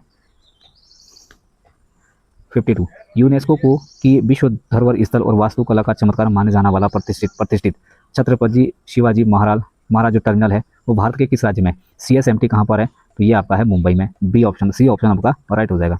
53 का क्वेश्चन ये क्या कह रहा है, लीव नॉट ड्यू LND ऐसे भी दे देता है इसकी फुल फॉर्म, ठीक है, शॉर्ट फॉर्म में। तो LND चिकित्सा प्रमाण के आधार पर यानी कि मेडिकल सर्टिफिकेट के आधार पर पूरी सेवा में अधिकतम जो है वो कितने दिनों के लिए दी जा सकती है, तो मैक्सिमम ये 360 दिन तक के लिए दी जाती है। तो राइट आंसर क्या हो जाता है, बी हो जाएगा। नेक्स्ट क्वेश्चन की अगर हम बात करें 54 किस भारतीय राज्य को 5 नदियों की भूमि के रूप में जाना जाता है, तो इसका राइट आंसर क्या हो जाएगा, पंजाब। नेक्स्ट क्वेश्चन की अगर मैं बात करूँ यहाँ पर 55 तो ये कह रहा है कि थोड़ा सा मैं इसको छोटा कर देता हूँ, रोजगार का जो वर्गीकरण है वो धारा 130 में परिभाषित है। किस रोजगार का वर्गीकरण, the classification of dash employment is defined in section 130। अब ये जो सेक्शन 130 है ये खुद ही बताता है कि इसमें बताया गया है क्लासिफिकेशन, क्या बताया गया, क्लासिफिकेशन। अब ये जो क्लासिफिकेशन बताया गया है और जब ये 130 धारा में बताया गया है तो भाई ये तो अलग अलग डिफाइन हुआ है कि इस किसके तहत यहाँ पर डिफाइन किए गए हैं। अब यहाँ पर थोड़ा सा ज़रा देखना, यहाँ पर मैंने बताया था कि भाई कि अगर मैं इसके गहन की बात करूँ, इंटेंसिव या EI की या एक्सक्लूड या ये, तो ये जो धारा 130 है इसमें 4 कैटेगरी बताई गई थी क्लासिफिकेशन की, A, B, C और D। अभी जो 4 कैटेगरी है जैसे इंटेंसिव है ये किस में आता है, D में, और इसके बाद जो आपका EI है ये किस में आता है, A में, और जो आपका कंटिन्यूस है ये आता है B में, और जो एक्सक्लूड है वो आता है आपका C में। तो ये 4 कैटेगरी बताई गई है, इसके अकॉर्डिंग ये जो क्वेश्चन है ये है आपका गलत, ठीक है। अब यहाँ पर इन्होंने इसका राइट आंसर क्या माना है, RRC ने माना इसको C, तो इसको थोड़ा सा देख लेना। बाकी यहाँ पर जो है वो जो सेक्शन 130 है इसमें क्लासिफिकेशन बताया गया 4 कैटेगरी का कि इसको ABCD में बांटा गया है। अब यहाँ पर इसके अकॉर्डिंग ये हो सकता है आपका गलत। अब किस आधार पर ये दिया है, जबकि ये हो सकता है कि जो सेक्शन 130 का जो आपको उसने जो है वो लगाना था आपका क्या, B। अगर ये चीज़ यहाँ पर B दे देता तो यहाँ पर राइट आंसर हम कर सकते थे, लेकिन अब नहीं कर सकते हैं, क्या कर सकते हैं ना भाई। 56 नगर राजभाषा कार्यान्वयन समिति की बैठकें आयोजित करने की न्यूनतम अवधि क्या है, तो नगर के संदर्भ में जब भी पूछा जाता है तो 6 महीने में एक बार इसकी बैठक आयोजित की जाती है। इसके बाद चाहे वो जोनल लेवल पर पूछता, चाहे वो डिवीज़न लेवल पर पूछता, ठीक है, चाहे वो डिवीज़न लेवल पर पूछता, चाहे वो आपकी जो रेल साहित्यकार वाली जो आपकी सलाहकार वाली जो समिति है, इन तीनों में एक ही कंडीशन थी, 3 महीने में एक बार, 3 माह में एक बार जो है बैठक इसकी होनी चाहिए। बस ये नगर वाला जो था वो डिफरेंट है, ये 6 माह में एक बार, बस ये अलग है, क्लियर। तो इसको हमेशा याद रखना है, यह हमेशा ये क्वेश्चन पूछा जाता है। 57 क्वेश्चन क्या कह रहा है, अब ये जो क्वेश्चन है, अस्थायी सिंगल लाइन संचालन के दौरान ब्लॉक उपकरण को किस स्थिति में रखकर जो है वो लॉक किया जाना चाहिए, तो जब टेम्पररी सिंगल लाइन वर्किंग जब चालू रहती है तो उस दौरान जो है जो इंस्ट्रूमेंट है उसको किस में रखा जाता है, ये यहाँ पर कहना चाह रहा है। तो राइट आंसर क्या हो जाएगा, TOL पोजीशन में। अब देखिए यहाँ पर भी मामला थोड़ा सा टेढ़ा है, टेढ़ा इसलिए है कि भाई RRC ने तो माना है इसको, ठीक है, जबकि राइट आंसर इसका होना चाहिए था TOL पोजीशन। अब ये क्यों होना चाहिए था, इसका जो रूल नंबर है ये मैं थोड़ा सा आपको बता देता हूँ।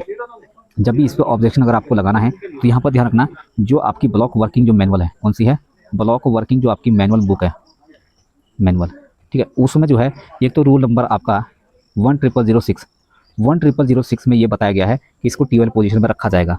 दूसरा यहाँ पर, अच्छा हाँ ठीक है, इसका यही था एक, ठीक है, तो यहाँ पर ये ध्यान रखना ब्लॉक वर्किंग मैनुअल में ये सीधा सीधा बताया गया किसे, यानी कि TOL पोजीशन में रखा जाएगा। नेक्स्ट क्वेश्चन की अगर मैं बात करूँ 58 किसी व्यक्ति के शरीर के सामने जो सफ़ेद बत्ती है उसको तेज़ी से क्षैतिज रूप से हिलाना क्या दर्शाता है, तो ट्रेन पार्टिंग दर्शाता है, या अब देखो ट्रेन पार्टिंग कब होता है, अगर सफ़ेद बत्ती ऊपर नीचे इस तरीके से लहराते हैं, ठीक है, वर्टिकली, तो ये ट्रेन पार्टिंग है। लेकिन अगर सिग्नल देने वाले व्यक्ति से अगर दूर जाना है या आगे बढ़े या स्टॉप डेड, अब यहाँ पर जो 58 है इसका जो राइट आंसर है वो क्या है, स्टॉप डेड, यानी कि तुरंत रुकें। नेक्स्ट क्वेश्चन की अगर हम बात करें 59 उस स्थान का नाम क्या है जहां महात्मा गांधी ने 1922 में हिंसक घटना के कारण जो असहयोग आंदोलन था उसको अचानक वापस ले लिया था, तो वो स्थान कौन सा था भाई, वो था चोरी चोरा, तो इसको चोरी चोरा कांड भी कहा जाता है। अगले क्वेश्चन की अगर हम बात करें यहाँ पर 60 ईओएल योजना के मामले में एक होती है ईओएल स्कीम। ईओएल योजना के तहत जो बॉक्सन रैक होते हैं उसको लोड करने के लिए जो खाली समय है वो यहाँ पर आपसे पूछ रहा है, किसके लिए, लोडिंग के लिए, फ्री टाइम क्या पूछ रहा है। तो यहाँ पर दो चीज़ें ध्यान रखना, एक तो जो ईओएल है, ईओएल, इसको जो ये जो स्कीम है ये होती है इंजन ऑन लोड, यानी कि यहाँ पर इंजन को लोड से अलग नहीं किया जाता है, इसका फॉर्मेशन अलग नहीं किया जाता है। तो उससे क्या हो जाता है भाई, जो चीज़ें हैं वो जल्दी से समय पर पहुँच जाती हैं, यानी कि समय की बचत होती है, माल की बचत होती है, सारी चीज़ें हैं। तो ये एक स्कीम है। और यहाँ पर लोडिंग अनलोडिंग के लिए यहाँ पर आपसे टाइम पूछ रहा है। ध्यान रखना लोडिंग के मामले में यहाँ पर कितना रहेगा, दो चीज़ें हैं। लोडिंग के मामले में आपको ध्यान रखना यहाँ राइट आंसर क्या हो जाएगा, 5 घंटा। कितना हो जाएगा, 5 घंटा। सॉरी, लोडिंग के मामले में कितना है, 3 घंटा। प्लस को करेक्ट कर लेना। लोडिंग के मामले में है 3 घंटा, लोडिंग के मामले में 3 घंटा है और अनलोडिंग के मामले में है 5 घंटा। तो यहाँ पर हमारा राइट आंसर क्या हो जाएगा, ए। अगला क्वेश्चन की अगर मैं बात करूँ 61, उत्तर रेलवे का एसआर रूल 5.4 के अनुसार, अब देखो इसने एग्जैक्ट यहाँ पर क्लियर कर दिया कि इस रूल के अनुसार किसी भी शंटी मूवमेंट की अनुमति देने से पहले यह सुनिश्चित करने के लिए व्यक्तिगत रूप से कौन जिम्मेदार होगा कि गैर सिग्नल वाली लाइन के लिए जो सभी फेसिंग पॉइंट है वो साइड से सेट क्लैंप और पैडलॉक किए गए हैं। वही लोको पायलट तो होगा नहीं, सेक्शन कंट्रोलर भी नहीं होगा, विशेष रूप से स्टेशन मास्टर भी नहीं होगा। तो ड्यूटी पर जो तैनात जो शंटिंग मास्टर होगा और या जो पॉइंट्समैन होगा वो मूवमेंट को निष्पादित, जो भी यहाँ पर शंटिंग मूवमेंट देख रहा है तो वो इसके लिए क्या होगा, जिम्मेदार होगा। राइट आंसर क्या हो जाएगा, बी हो जाएगा। नेक्स्ट क्वेश्चन की अगर हम बात करें 62, ये जो ऑपरेटिंग रेशियो है वेरी वेरी इंपॉर्टेंट है, बहुत रिपीट होता है ये ऑपरेटिंग रेशियो। इसका एक पैरामीटर है जो राजस्व के अनुपात के रूप में खर्चों की गणना करता है। तो किसका पैरामीटर है, ये बताता है ऑपरेशनल एफिशिएंसी, ये एफिशिएंसी के बताता है, एफिशिएंसी के बारे में बताता है। नेक्स्ट क्वेश्चन की अगर हम बात करें 63, ये कह रहा है कि भाई कि जो सीसी रैक होता है इसकी बीपीसी की वैलिडिटी कितनी होती है। तो सीसी रैक की जो बीपीसी की वैलिडिटी होती है 35 दिन और 7500 किलोमीटर दोनों होती है। तो दोनों में से जो भी पहले होता है वो इसकी वैलिडिटी होती है। अगर 35 दिन पहले कंप्लीट होता है तो भाई इनवैलिड हो जाएगी, या 7500 किलोमीटर पहले हो जाएगा तो भी इनवैलिड हो जाएगी। लेकिन दोनों में से ये दोनों चीज़ें होती हैं, दिन के मामले में 35 और किलोमीटर के मामले में 7500 किलोमीटर। अगर मैं सीसी रैक की बात करूँ तो सीसी रैक की फुल क्या होती है, क्लोज्ड सर्किट रैक। क्या होता है, क्लोज सर्किट रैक, ये इसकी फुल फॉर्म होती है और ये फुल फॉर्म हमेशा पूछी जाती है। नेक्स्ट क्वेश्चन की अगर मैं बात करूँ यहाँ पर 64, ये कह रहा है कि क्षेत्रीय स्तर पर जो लोक शिकायत होता है उस संगठन का प्रमुख कौन होता है। तो जोनल लेवल पर जब भी आपसे पूछा जाएगा तो राइट आंसर क्या हो जाएगा, एजीएम। लेकिन अगर डिवीजन लेवल पर पूछा जाएगा तो डिवीजन लेवल पर एडीआरएम आपका राइट आंसर हो जाएगा, इसको ध्यान रखना है। दूसरा चीज़ क्या है कि जब यहाँ पर शिकायत की बात आती है तो शिकायत को 3 प्रतियों में तैयार किया जाता है, कि ठीक है, ये भी इंपॉर्टेंट पॉइंट है। नेक्स्ट क्वेश्चन की अगर मैं बात करूँ यहाँ पर 65, कौन सा राज्य राजभाषा नियम 1976 के लागू होने से पूरी तरह मुक्त है। तो राजभाषा नियम 1976 है वो इससे कौन सा है जिस पर लागू नहीं होता है, तो ये आपका तमिलनाडु है। नेक्स्ट क्वेश्चन की अगर हम बात करें 66, ये कह रहा है कि भारतीय संविधान का भाग जो 17 है वो राजभाषा से संबंधित है, ठीक है जी। किन अनुच्छेदों के ये अंतर्गत आता है, तो आर्टिकल 343 से 351 आप सभी लोगों को पता है। फिर ये भी पूछा जाता है कि ये जो आर्टिकल है इनकी संख्या कितनी है। तो यहाँ पर ये अगर आप इसकी काउंटिंग करोगे तो ध्यान रखना 343 से लेकर कितना बैठ रहा है यहाँ पर, 9 आर्टिकल, ठीक है। तो ये भी आपको ध्यान रखना है। नेक्स्ट क्वेश्चन की अगर हम बात करें 67, ब्लॉक उपकरण के लिए डिसकनेक्शन नोटिस स्वीकार करते समय जो स्टेशन मास्टर होता है वो नोटिस पर क्या प्रश्नांकित करता है, वो ये बताता है कि जब डिसकनेक्शन देता है कि इसका मतलब है कि जो ब्लॉक सेक्शन है वो क्या है, फ्री है, यानी कि ब्लॉक सेक्शन खाली है, तभी वो डिसकनेक्शन स्वीकार करता है। नेक्स्ट क्वेश्चन की बात करें 68 क्या कह रहा है कि उस खंड के निरीक्षण के बाद जहाँ फ्लैट टायर का पता चलता है, जो यूएफएसडी जो परीक्षण होता है, यूएफएसडी टेस्ट होता है, ये टेस्ट पूरा होने के बाद पहले जो 24 घंटे होते हैं उसके लिए एक खाली जो मालगाड़ी होती है या यात्री ट्रेन होती है उसकी गति वो किस गति से चल सकती है। अब यहाँ पर क्या है कि ये हमेशा फ्लैट टायर के मामले में पूछा जाता है, तो ध्यान रखना जब भी यूएफएसडी आपसे ये परीक्षण पूछा जाएगा यूएफएसडी, तो यहाँ पर ध्यान रखना अगर वो खाली पूछेगा, खाली, तो खाली के मामले में जो स्पीड है वो तो रहेगी कितनी, 75 किलोमीटर पर आवर, ठीक है। लेकिन अगर वो लोडेड होगा तो उस दौरान इसकी स्पीड 50 किलोमीटर पर घंटा होगी। ये आपको दोनों चीज़ ध्यान रखना है। और वो किस में पूछ रहा है, खाली में। तो जब वो खाली में पूछेगा तो खाली में आपका राइट आंसर क्या हो जाएगा, 75, यानी कि एम्प्टी में। अगला क्वेश्चन ये है 69, ये क्वेश्चन भी जो है आरआरसी ने गलत लगाया। आरआरसी ने आंसर दिया यहाँ पर ये सी। समझते हैं, यदि किसी भरी हुई मालगाड़ी के रेक को किसी भी स्टेशन यार्ड से कितने समय से अधिक समय के लिए अगर स्टेबल कर दिया जाता है तो ब्रेक पावर जो सर्टिफिकेट होता है वो इनवैलिड हो जाता है। और अभी हमने पढ़ा था इसकी 3 कंडीशन है। इसकी 3 कंडीशन ये होती है भाई, या तो उसने अपना किलोमीटर पूरा कर लिया हो, या उसने अपने दिन पूरे कर लिए हों, तब भी इनवैलिड हो जाएगी, या रास्ते में उसमें 4 जो वैगन हैं या इससे अधिक वैगन को जोड़ा जाता है या काटा जाता है तो भी वो बीपीसी इनवैलिड हो जाएगी, या जो वो मालगाड़ी है वो 24 घंटे से अधिक समय तक वो अगर स्टेबल रहती है तो ये तीनों कंडीशनों में क्या हो जाएगी, बीपीसी इनवैलिड हो जाएगी। अब यहाँ 48 घंटे जो है वो आरआरसी ने माना है, तो यहाँ इसका जो राइट आंसर वो क्या हो जाएगा, 24 आवर्स। अब अगर इसमें अगर ऑब्जेक्शन लगाना है तो ऑब्जेक्शन आप कैसे लगाओगे? ऑब्जेक्शन के लिए इसका जो सही प्रमाण है वो ये है कि यहाँ पर एक तो आपका जो ऑपरेटिंग, यहाँ पर क्या है, ओपीटीजी यानी कि ऑपरेटिंग जो मैनुअल है, ऑपरेटिंग मैनुअल में रूल नंबर दिया गया है 7028। कौन सा है, 7028। इसमें बीपीसी के बारे में चार कंडीशन ये दी है। फिर अगर हम एसआर रूल की बात करें, एसआर में अगर आप जाओगे तो 4.31 का जो 1 है, इसमें 5वें का जो तीसरा है, इसमें देखना, इसमें सीधा सीधा बताया कि भाई अगर वो 24 घंटे से अधिक स्टेबल रहती है तो इनवैलिड मानी जाएगी। क्लियर? तो ये रेफरेंस आप इसमें लगा सकते हैं, क्योंकि यहाँ पर आप सभी लोगों को पता है कि 29 तारीख तक, यानी कि आज 28 तारीख है और कल यानी कि 29 जुलाई को रात को 11:55 तक ये जो ऑब्जेक्शन का जो लिंक है वो ओपन रहेगा, उसके बाद ये क्लोज हो जाएगा। अगला क्वेश्चन की बात करो, 17वां क्वेश्चन, कार्यभार संभालने वाला जो स्टेशन मास्टर है ब्लॉक उपकरण का परीक्षण करेगा और परिणाम का रिकॉर्ड उसे कहाँ दर्ज करेगा? तो यहाँ जो है मैक्सिमम जो लोगों ने जो है वो स्टेशन डायरी यहाँ पर आंसर किया है। जब मैंने यहाँ पर इस चीज़ को GNSR में सर्च किया था तो इसका जो राइट आंसर वो क्या है आपका, TSR यानी कि ट्रेन सिग्नल रजिस्टर। अब ये जो TSR है, ये इसका जो अगर मैं रूल की बात करूँ GNSR में, तो 14.07 का जो 5वां है, यहाँ पर आप इसको देखना, इसका जो विवरण है वो किस में भरेगा, तो ब्लॉक उपकरण का टेस्ट करेगा। जबकि यहाँ पर जो है वो स्टेशन मास्टर में वैसे ब्लॉक उपकरण का जो यानी कि इंस्ट्रूमेंट के जो नंबर होते हैं, है ना, काउंटर जो रीडिंग होती है वो स्टेशन डायरी में लिखी जाती है, लेकिन यहाँ पर ये कुछ और कहना चाह रहा था, जबकि थोड़ा सा क्वेश्चन यहाँ पर डाउट में रहता है, इस तरीके के क्वेश्चन गलत हो जाते हैं। तो यहाँ पर जो राइट आंसर क्या हो जाएगा, बी हो जाएगा। नेक्स्ट क्वेश्चन की अगर मैं बात करूँ यहाँ पर 71, ये कह रहा है कि सभी प्रकार की छुट्टियों को आपस में बदला जा सकता है, यानी कि कम्यूट किया जा सकता है, लेकिन इस उद्देश्य के लिए किस छुट्टी को स्वीकार नहीं किया जा सकता। अब एक बार बताओ, आपकी जो चाइल्ड केयर लीव है इसको भी बदला जा सकता है। आपका यहाँ पर एक ऑप्शन है CL क्या कह रहा है कि जो CL होती है, ये आप सभी लोगों को पता है भाई 1 साल के बाद जो है ये क्या हो जाती है, ऑटोमेटिक कैंसिल हो जाती है, तो इसको आप नहीं बदल सकते किसी और छुट्टी में, ठीक है। तो CL इसमें एक ऐसी छुट्टी बचती है जो कम्यूट नहीं किया जा सकता है।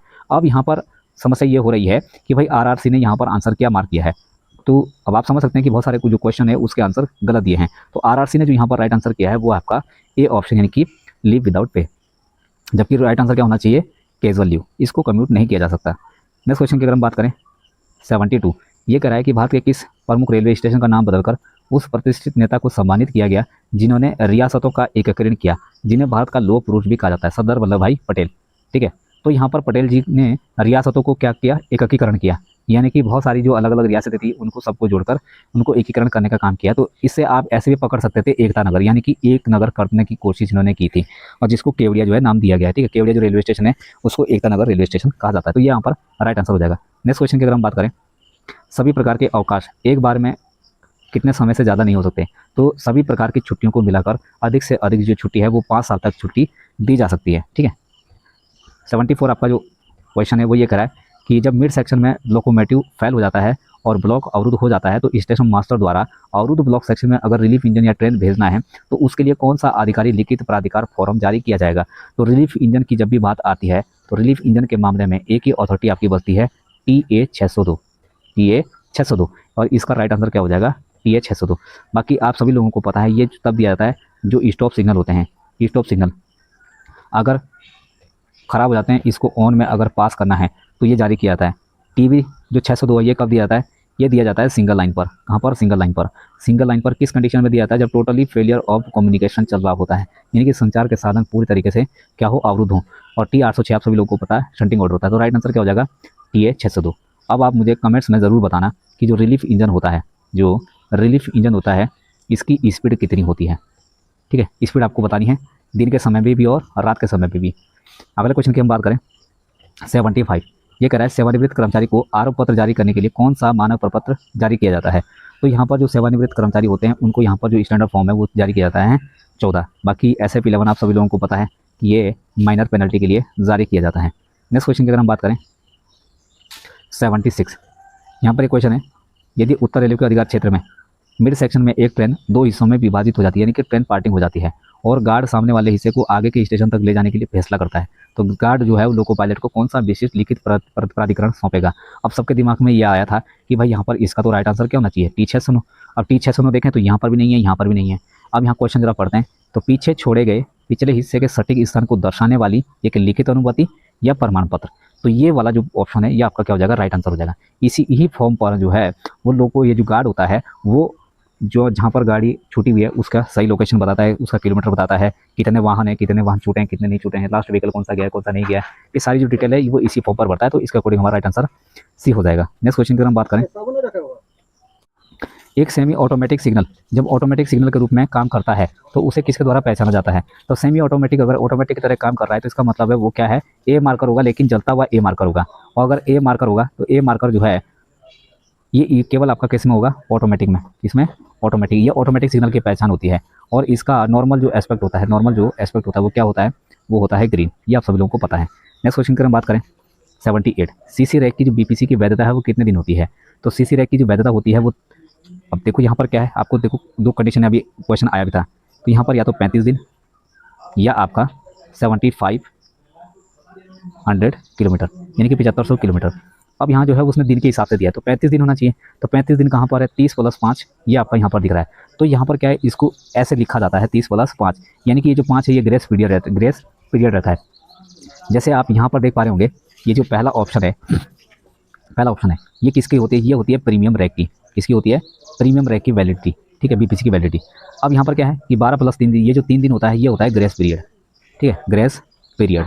अब ये भी कभी जो है वो पूछा जाता है कि प्रीमियम जो बीपीसी होती है प्रीमियम रैक की, उसमें जो ग्रेस पीरियड होता है वो कितने दिन का होता है। तो 3 दिन आपका राइट आंसर हो जाएगा। नेक्स्ट क्वेश्चन है 79, स्टेशन मास्टर को एक रन थ्रू ट्रेन यानी कि बिना रुके जाने वाली गाड़ी के लिए पॉइंट्समैन को किस तरफ से ऑल राइट सिग्नल दिखाने के लिए व्यवस्थित करना चाहिए। तो स्टेशन मास्टर जो है वो पॉइंट्समैन को, आप सभी लोगों को पता है, वो ऑफ साइड यानी कि स्टेशन के विपरीत दिशा से ऑल राइट सिग्नल करने के लिए वो भेजेगा या व्यवस्थित करेगा।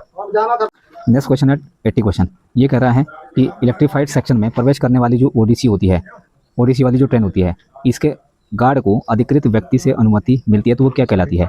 तो इलेक्ट्रीफाइड सेक्शन में प्रवेश करने के लिए जो भी ओडीसी ट्रेन का जो गार्ड होगा वो टीपीसी से जो भी अनुमति मिलती है वो तभी वो इलेक्ट्रीफाइड सेक्शन में प्रवेश करता है। तो राइट आंसर क्या हो जाएगा, टीपीसी। नेक्स्ट क्वेश्चन की अगर मैं बात करूँ 81 ये कह रहा है कि जो भारी साइडिंग होती है इसके बारे में विस्तृत कार्य जो निर्देश वो किस में होते हैं, एसडब्ल्यूआर में होते हैं कि जीएनएसआर में होते हैं कि डब्ल्यूटीटी में होते हैं। अब इसमें जो कन्फ्यूजन है वो यही हो सकता है, या तो आपका एसडब्ल्यूआर आंसर लग सकता है या डब्ल्यूटीटी, दो ही चीज़ें हैं। लेकिन इसका जो राइट आंसर वो क्या है आपका एसडब्ल्यूआर, डब्ल्यूटीटी में नहीं होगा। नेक्स्ट जो क्वेश्चन है ये कह रहा है 82 कि दुर्घटना नियमावली के अनुसार किसी दुर्घटना को आधिकारिक तौर पर जो गंभीर दुर्घटना के रूप में वर्गीकृत किया जाता है यदि सरकारी संपत्ति का नुकसान कितनी वित्तीय सीमा से अधिक हुआ हो। तो गंभीर दुर्घटना कब माना जाएगा, जब रेल का नुकसान जो है 2 करोड़ से अधिक हुआ हो।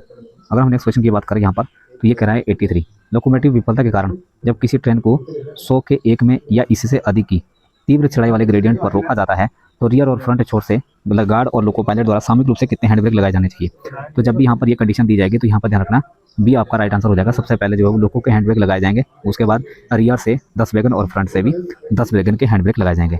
नेक्स्ट क्वेश्चन की अगर मैं बात करूँ यहाँ पर 84 जो प्रत्येक जो फॉक सिग्नल मैन होता है उसको कितने डेटोनेटर यानी कि पटाखों की संख्या दी जाती है, ठीक है। तो यहाँ इसका राइट आंसर क्या हो जाएगा 20 यानी कि 20 पटाखे दिए जाते हैं। अगला क्वेश्चन है 85 ये कह रहा है कि एसडब्ल्यूआर जो डायग्राम होता है उस पर किसके हस्ताक्षर होते हैं। तो एसडब्ल्यूआर पर जो हस्ताक्षर होते हैं वो 3 लोगों के होते हैं। वो कौन कौन से, एक तो सीनियर डीएम और एक होता है सीनियर डीएसटी और एक होता है सीनियर डीईएन, ये तीनों के यहाँ पर हस्ताक्षर होते हैं।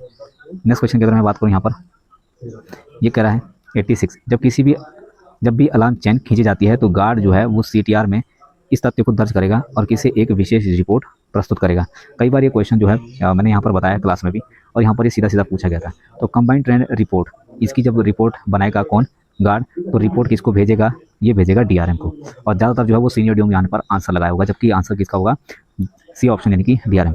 अगला क्वेश्चन है 87 standard second are interlock distance पर मुख्य लाइनों के पॉइंट पर ट्रेन के लिए जो अधिकतम अनुमत गति है वो कितनी होनी चाहिए। तो इंटरलॉकिंग 4 प्रकार की होती है। इंटरलॉकिंग कितने प्रकार की होती है, 4 प्रकार की होती है। और 4 प्रकार में आपकी स्पीड हमेशा पूछी जाती है कि भाई एक में होती है, पहले में 50 होती है, दूसरे में 110, तीसरे में 140 और चौथे में 160। ये चारों स्पीड आपको पता होनी चाहिए, इस चारों स्पीड पूछी जाती है। नेक्स्ट क्वेश्चन की अगर मैं बात करूँ 88 यात्री डब्बे के आईयूएच के बीच की जो समयावधि है वो किसके बीच होती है। तो आईयूएच जो होता है वो 2 पीयूएच के बीच आपका होता है। अब आईयूएच के मामले में अगर वो ये चीज़ नहीं देता 2 एच के बीच, तो ये 9 माह देता। और अगर पीयूएच पूछेगा तो पीयूएच के मामले में 18 माह रहता है। कितना माह रहता है, 18 माह। अब यहाँ पर दूसरी चीज़ ये है कि जो आईयूएच होता है आपका, इसकी फुल फॉर्म क्या होती है, इसकी फुल फॉर्म होती है इंटरमीडिएट, क्या होती है, इंटरमीडिएट ओवरहॉल या ओवरहॉलिंग, कुछ भी दे सकता है, ठीक है, ओवरहॉल। इसी प्रकार से इंटरमीडिएट ओवरहॉल होता है। इसी प्रकार से जैसे ये पूछ जाता है ROH, तो आर से क्या बन जाएगा, रूटीन, आर से क्या बन जाएगा, रूटीन। तो रूटीन ओवरऑल इसकी फुल फॉर्म होती है, ये हमेशा पूछी जाती है। नेक्स्ट क्वेश्चन की अगर मैं बात करूँ 89 कि डबल डिस्टेंस सिग्नल क्षेत्र में डिस्टेंस सिग्नल का जो सामान्य एस्पेक्ट है वो क्या होता है। देखो ये सेक्शन है आपका, ठीक। अब यहाँ पर जो है एक डिस्टेंस आपका यहाँ लगा हुआ है और एक डिस्टेंस आपका यहाँ लगा हुआ है, ठीक है। तो ये तो आपका हो जाएगा डिस्टेंस और ये आपका हो जाएगा इनर डिस्टेंस, ठीक है। ये पोजीशन, ये जो स्थिति है वो इस तरह है। इसके बाद इससे आगे 1000 जो मीटर पर है वो क्या होगा आपका होम होता है, ठीक है। यहाँ पर क्या हो जाएगा होम। अब देखो यहाँ से यहाँ की जो दूरी है वो 1000 मीटर होती है और यहाँ से यहाँ की दूरी भी जो है वो क्या होती है 1000 मीटर होती है। तो आप सभी लोगों को पता है यहाँ से 1000 और ये 1000 मीटर की दूरी पर होते हैं। अब अगर ये डबल डिस्टेंस लगाए तो बाहर का जो सिग्नल होगा उसे डिस्टेंस बोलते हैं और अंदर का जो होता है उसे इनर डिस्टेंस बोलते हैं। अब ये जो डिस्टेंस है ये 2 एस्पेक्ट दिखाता है, एक डबल येलो और एक ग्रीन, ये 2 ही एस्पेक्ट दिखाता है। और ये जो इनर डिस्टेंस होता है ये 3 एस्पेक्ट दिखाता है, सिंगल येलो, डबल येलो और ग्रीन। अब इसका अर्थ क्या हुआ, इसने बोला कि अगर डबल डिस्टेंस लगाया तो ये डिस्टेंस सिग्नल है उसका नॉर्मल एस्पेक्ट क्या है, नॉर्मल एस्पेक्ट उसका होना चाहिए डबल येलो, ठीक है। नॉर्मल एस्पेक्ट कैसे दिखाता है डबल येलो। अब यहाँ पर कन्फ्यूजन ये होता है कि सिंगल येलो का मतलब क्या होता है, डबल येलो का मतलब क्या होता है और ग्रीन का मतलब क्या होता है। इसका मतलब होता है क्वेश्चन, क्या होता है क्वेश्चन यानी कि सावधानीपूर्वक। और इसका मतलब होता है अटेंशन, क्या होता है अटेंशन यानी कि आपको ये और ग्रीन का मतलब होता है प्रोसीड, क्या होता है प्रोसीड। अब यहाँ पर क्या है कि डबल येलो का पूछ रहा है तो आपको राइट आंसर क्या हो जाएगा अटेंशन।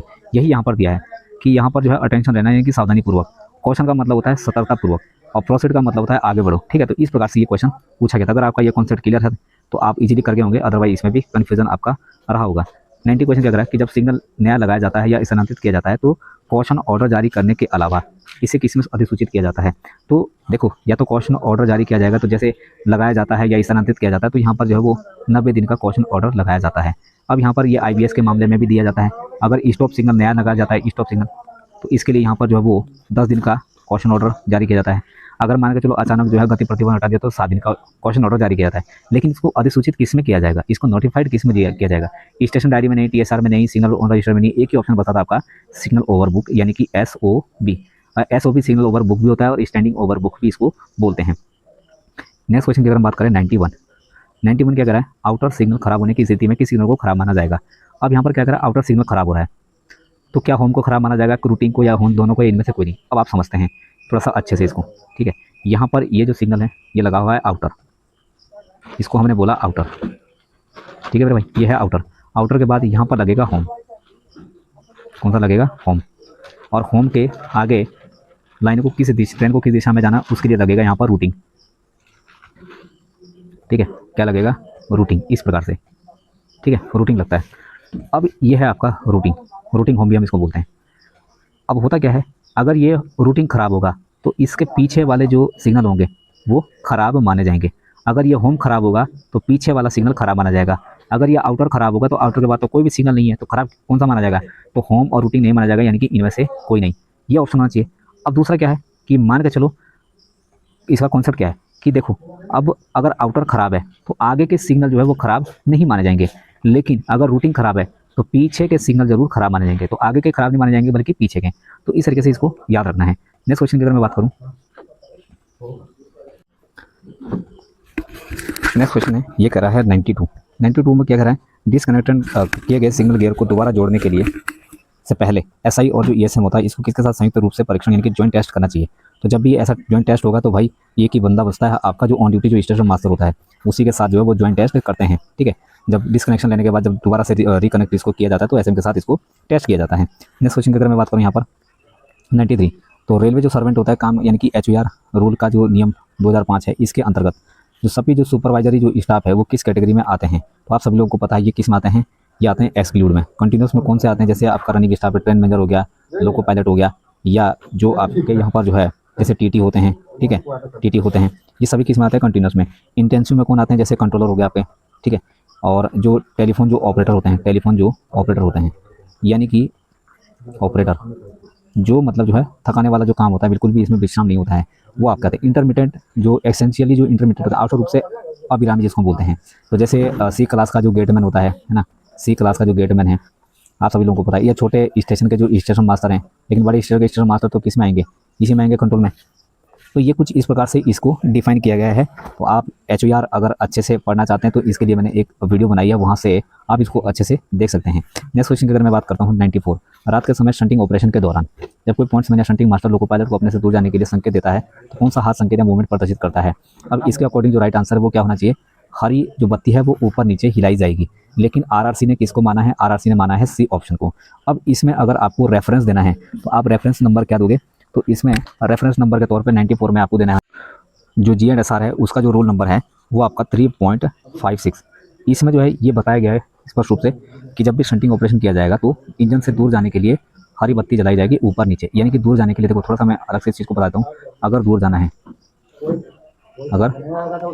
तो दूर जाने के लिए ऐसे दिखाएंगे ऊपर नीचे, और अगर पास आना है तो अपने शरीर के सामने ऐसे दिखाना पड़ेगा। क्लियर, तो ये इसका कॉन्सेप्ट है। नेक्स्ट क्वेश्चन की अगर मैं बात करता हूँ यहाँ पर 95, सिंगल लाइन सेक्शन पर एक साथ अगवानी एक ही समय में स्टेशन लेआउट में 2 विपरीत ट्रेनों को प्रवेश करने के लिए नामित स्टेशन के ट्रेलिंग पॉइंट के आगे कौन सी बुनियादी ढांचागत सिग्नली संपत्ति प्रदान की जानी और सेट की जानी चाहिए। अब सिंगल लाइन सेक्शन की बात करते हैं भाई, देखो एक बात बताओ, एक ही समय में स्टेशन लेआउट में 2 विपरीत ट्रेनों का प्रवेश देना। अब थोड़ा सा इसको देखिए, ये थोड़ा इस पर नजर मारिए। एक ही समय में स्टेशन लेआउट में 2 विपरीत ट्रेनों को एक साथ प्रवेश देना। अब आप मुझे बताओ कि ये आपका स्टेशन है, यहाँ से भी गाड़ी लेनी है, यहाँ से भी गाड़ी लेनी है। तो जब आप ऐसा करते हो तो इसके लिए भाई आइसोलेशन बहुत ज़रूरी है, यानी कि सैंड हम्प या स्नेक डेंट जो एक पृथक सुरक्षा ओवरले प्रदान करता है, चीज़ यहाँ पर ज़रूरी है। ए ऑप्शन आपका हो जाएगा राइट आंसर। नेक्स्ट क्वेश्चन की मैं बात करता हूँ यहाँ पर 96, जब किसी सहायक इंजन को ट्रेन के पीछे जोड़ा जाता है तो उसके पीछे क्या लगाना आवश्यक होता है। अब जब इंजन को असिस्टिंग इंजन लगाया जाता है, यानी कि सहायक इंजन को ट्रेन के पीछे जोड़ा जाता है, तो टेल बोर्ड और टेल लैम्प दोनों लगाए जाते हैं। दिन के समय टेल बोर्ड और रात के समय टेल लैम्प, तो दोनों कंडीशन आपकी फुलफिल हो जाती है C ऑप्शन से। नेक्स्ट क्वेश्चन की अगर मैं बात करूँ 97, सैंड हम्प जो है का उपयोग जो है वो किस उद्देश्य के लिए किया जाता है। और अब ये क्वेश्चन था, सैंड हम्प जो है वो आइसोलेशन का विकल्प होता है, ठीक है, आइसोलेशन का साधन होता है, तो इसके लिए उद्देश्य लिए ये जो है वो उपयोग में लाया जाता है। 98 क्वेश्चन कह रहा है, एक कॉमन स्टार्टर वाले स्टेशन से ट्रेन शुरू करने की जो लिखित अनुमति है वो क्या है। ये 2 बार क्वेश्चन जो है वो रिपीट हुआ है। इसका राइट आंसर क्या है, T 512 यानी कि C ऑप्शन। नेक्स्ट क्वेश्चन की अगर हम बात करें 99, लाइन पर चलते समय ट्रेन के 2 से अधिक भाग में टूटने अलग होने यानी कि ट्रेन पार्टिंग की घटना को आधिकारिक तौर पर उपकरण विफलता दुर्घटना की किस श्रेणी के अंतर्गत जो है वो वर्गीकृत किया जाता है या किया गया है। तो ट्रेन पार्टी के मामले में राइट आंसर क्या हो जाएगा, J क्लास की दुर्घटना। अब यहाँ पर क्या है, ये जो है अगर थोड़ा सा अगर आपको इसका थोड़ा सा डिटेल अगर आपको पता है, सपोज दैट कि अगर आपको दुर्घटना पता है तो यहाँ पर याद करने की आपको जरूरत नहीं थी, ठीक है, यहाँ पर इजीली आप इसी को कर जाते। H क्लास की दुर्घटना क्या कहती है, ये बोलता है आपका सिग्नल पास एट डेंजर, यानी कि अगर आप सिग्नल को ऑन स्थिति में पार करते हैं तो ये H क्लास की दुर्घटना में आती है। फिर K क्या कहता है, रेल पथ की खराबी, है ना, रेल पथ यानी कि जो पटरियाँ होती है, रेल पथ की खराबी, तो ये किस क्लास की दुर्घटना है, K क्लास की। M क्या कहता है, ये अगर सिग्नल की यानी कि संचार के साधन अगर खराब है, सिग्नल और अगर संचार खराबी है तो ये M क्लास की दुर्घटना में आती है। अब एक ही बचता है, ये है आपका अगर इंजन खराब हो जाता है या रोलिंग स्टॉक हम जिसको बोलते हैं, रोलिंग स्टॉक अगर ये खराब हो जाते हैं तो इस J क्लास की दुर्घटना में आती है। और रोलिंग नेक्स्ट क्वेश्चन की अगर हम बात करें तो अगला क्वेश्चन यहाँ पर आता है 100 नंबर का क्वेश्चन। 100 नंबर में क्या कह रहा है कि रात के दौरान ट्रैक पर अवरोध की स्थिति में गार्ड को हैंड सिग्नल लैंप से कौन सा सिग्नल प्रदर्शित करना चाहिए। जब भी ऐसी सिचुएशन आती है तो यहाँ पर जो है RRC ने यहाँ पर जो है वो राइट आंसर क्या माना है, ये माना है C, जबकि इसका जो राइट आंसर है वो होना चाहिए क्या, B, क्योंकि जो SR का रूल नंबर है वो ये कहता है कि 3.65 की रेड फ्लैशिंग हैंड सिग्नल दिखाना चाहिए। तो यहाँ पर इस क्वेश्चन पर भी आप ऑब्जेक्शन लगा सकते हैं, जबकि RRC का यहाँ पर स्टडी रेड लाइट है, तो इस रूल में आप ये चीज़ देख सकते हैं। नेक्स्ट क्वेश्चन की अगर मैं बात करूँ 101 क्वेश्चन कि बिना ब्रेक वाहन की मालगाड़ी चलाने की अनुमति जो है वो कौन देता है, तो यहाँ पर सीनियर डीएम देते हैं, B ऑप्शन राइट हो जाएगा। अगला क्वेश्चन की अगर मैं बात करूँ यहाँ पर 102 कोई क्वेश्चन क्या कह रहा है कि जब इंजन जो है वो बिना गार्ड के ट्रेन चला रहा है, जब इंजन बिना गार्ड के ट्रेन चला रहा है तो गार्ड का जो कर्तव्य है वो किसके द्वारा यहाँ पर किया जाएगा, ठीक है। तो गार्ड का कर्तव्य जो है वो किस पर लगाया जाएगा, तो ध्यान रखना अगर गार्ड नहीं है तो ALP जो है वो गार्ड का काम करेगा, यानी कि B ऑप्शन आपका राइट आंसर हो जाएगा। 103 का क्वेश्चन क्या कह रहा है कि जो इंजीनियरिंग जो आपकी जो ब्रांच है वो एक सर्कुलर नोटिस जारी करने के लिए ऑपरेटिंग ब्रांच के साथ व्यवस्था करेगी जो कितनी अवधि के लिए वैध होगा। तो एक सर्कुलर नोटिस जारी किया जाएगा इन दोनों के द्वारा आपस में, और ये वैलिड कितना होगा, 3 महीने के लिए। नेक्स्ट क्वेश्चन की अगर हम बात करें यहाँ पर तो ये कह रहा है 104 का क्वेश्चन, वो रजिस्टर कौन सा है जिसमें फॉग सिग्नल मैन यानी कि कुआसा सिग्नल मैन का आश्वासन यानी कि एश्योरेंस लिया जाता है। तो भाई यहाँ पर जो है वो स्टेशन पर डिटोनेटर जो रजिस्टर लगा होता है ठीक है, और फोक सिग्नल को ही डिटोनेटर कहा जाता है। तो इसका राइट आंसर क्या हो जाएगा, बी हो जाएगा। 105 का क्वेश्चन है, ये कह रहा है स्वीकृत जो विशेष निर्देश है यानी कि अप्रूव्ड जो स्पेशल इंस्ट्रक्शन है वो किसके द्वारा अनुमोदित किए जाते हैं, किसके द्वारा अप्रूव किए जाते हैं। तो ये आपका राइट आंसर क्या हो जाएगा, CRS। लेकिन अगर यहाँ पर केवल और केवल क्या देता, स्पेशल इंस्ट्रक्शन देता, क्या देता है, स्पेशल इंस्ट्रक्शन, तो इस मामले में राइट आंसर आपका हो जाता है PCOM। और PCOM को किस नाम से जाना जाता है, ऑथराइज ऑफिसर, इसका नाम से ऑथराइज्ड ऑफिसर। तो यहाँ पर ये चीज़ आपको ध्यान रखना है, दोनों चीज़ें यहाँ पर स्पेशल इंस्ट्रक्शन के मामले में PCOM और अगर अप्रूव्ड स्पेशल इंस्ट्रक्शन आएगा तो CRS। नेक्स्ट क्वेश्चन की अगर मैं बात करूँ 106 क्वेश्चन, ये कह रहा है कि जब स्टेशन मास्टर देखता है कि एक ट्रेन बिना टेल लैंप या टेल बोर्ड की गुजर रही है जहाँ पर BPSC नहीं है, तो वो आसपास की लाइनों पर जाने वाली सभी ट्रेनों को रोकेगा और क्या जारी करेगा। तो भाई क्या वो PSCT जारी करेगा, T393B या क्वेश्चन ऑर्डर है मौखिक ऑर्डर। तो यहाँ पर जो राइट आंसर है वो क्या हो जाएगा, क्वेश्चन ऑर्डर यानी कि C ऑप्शन। नेक्स्ट क्वेश्चन की अगर मैं बात करूँ 107, ये कह रहा है कि जो गरबा है वो किस राज्य का लोक नृत्य है। ठीक है, तो ये प्रसिद्ध एक लोक नृत्य शैली है, तो गरबा किसका है, गुजरात का। सीधा सा आंसर क्वेश्चन था। यहाँ पर अगला क्वेश्चन है 108, ये कह रहा है कि गार्ड को इंजन पर बुलाने के लिए जो लोको पायलट है वो कौन सा इंजन वेस्टल कोड या सिटी कोड बताता है। तो मैंने बताया था कि जब भी गार्ड इंजन पर जाएगा तो भाई पीछे की, भाई यहाँ पर अगर इंजन है, ठीक है, और यहाँ पर ये SLR का डब्बा है, अब यहाँ से इस बंदे को यहाँ तक आना है तो भाई पहले उसे लंबे लंबे कदम रखने पड़ेंगे, ठीक है, फिर छोटे छोटे कदम रखने पड़ेंगे। जैसे जैसे वो इंजन के पास पहुंचेगा छोटे छोटे कदम रखेगा, तो भाई पहले लंबे लंबे कदम फिर छोटे छोटे कदम, यानी कि D ऑप्शन राइट आंसर हो जाएगा। इसके बाद मैं बात करता हूँ अगला 109वां क्वेश्चन, यात्री ले जाने वाली ट्रेन के गार्ड के ब्रेकवान में हर समय कौन सा अनिवार्य सुरक्षा उपकरण उपलब्ध होना चाहिए, यानी कि इक्विपमेंट की यहाँ पर बात कर रहा है। तो गार्ड के ब्रेकवान में इक्विपमेंट जब भी पूछा जाएगा, देखो यहाँ से 10 पटाखे तो आपको देखो रहने चाहिए, तो यहाँ 6 पटाखे, यहाँ 12 पटाखे हैं और यहाँ पर कोई ऑप्शन नहीं है, तो अकॉर्डिंग टू ऑप्शन आपका राइट आंसर क्या हो जाएगा, A। अब हमारे पास जो लास्ट क्वेश्चन है, लास्ट एंड फास्ट क्वेश्चन, वो ये है कि राजभाषा नियमों के अनुसार जो गुजरात है, वो पंजाब और जो महाराष्ट्र है वो किस क्षेत्र के अंतर्गत आते हैं। तो ये किस क्षेत्र में आते हैं, ये आते हैं B क्षेत्र में। ठीक है, तो ये हमारा राइट आंसर हो जाएगा B क्षेत्र। अब अगर A क्षेत्र की अगर मैं बात करूं तो A में क्या आते हैं, जैसे उत्तराखंड हो गया, UP हो गया, हिमाचल प्रदेश हो गया, मध्य प्रदेश हो गया आपका, ठीक है, आपका राजस्थान हो गया, आपका बिहार हो गया, क्या हो गया, बिहार हो गया, आपका झारखंड हो गया, आपका जो है वो छत्तीसगढ़ हो गया। तो कुछ जैसे आपका यहाँ पर क्या हो जाएगा, दिल्ली हो जाएगा, है ना, आपका हरियाणा हो जाएगा। ये कुछ जो ये इसमें 11 राज्य हैं वो इसमें आते हैं। जैसे एक आपका और इसमें ध्यान रखना, ए में एक और आता है आपका अंडमान निकोबार द्वीप समूह, ठीक है, अंडमान निकोबार द्वीप समूह, ये भी किस में आता है, ए में आता है। तो इस तरीके से आपको ये सारे याद होने चाहिए। जैसे बी में है, बी में आपका देखो गुजरात, पंजाब और महाराष्ट्र है, साथ में आपको चंडीगढ़ भी याद रखना है, इसमें क्या है, चंडीगढ़, ठीक है, चंडीगढ़ हो जाएगा। फिर दादर नगर हवेली आपका जाता है, दादर नगर हवेली, ठीक है, दमन और दीव भी इसी में आता है, दमन और दीव, ये भी सब किस में आते हैं, बी में आते हैं। अब इसके बाद जो बचता है वो सब किस में आते हैं, सी में आते हैं। तो मेरे भाई आज का ये जो सेशन था वो यहाँ पर समाप्त होता है। और अगर आपको ये वीडियो अच्छी लगी होगी तो लाइक कमेंट जरूर करना और मुझे बताना यहाँ पर कि आपके इस एग्जाम में या जो आपका नॉर्दर्न रेलवे का ये जो पेपर हुआ था इसमें आपके जो मार्क्स हैं वो यहाँ पर कितने बन रहे हैं, ठीक है। और इसी तरीके से मिलते हैं नेक्स्ट वीडियो में। अगली जो वीडियो है वो मैं लेके आऊँगा ट्रेन मेजर की, तो 16 तारीख यानी कि 19 तारीख का जो ट्रेन मेजर का एग्ज़ाम हुआ था वो मैं इसके बाद यहाँ पर लेके आऊँगा।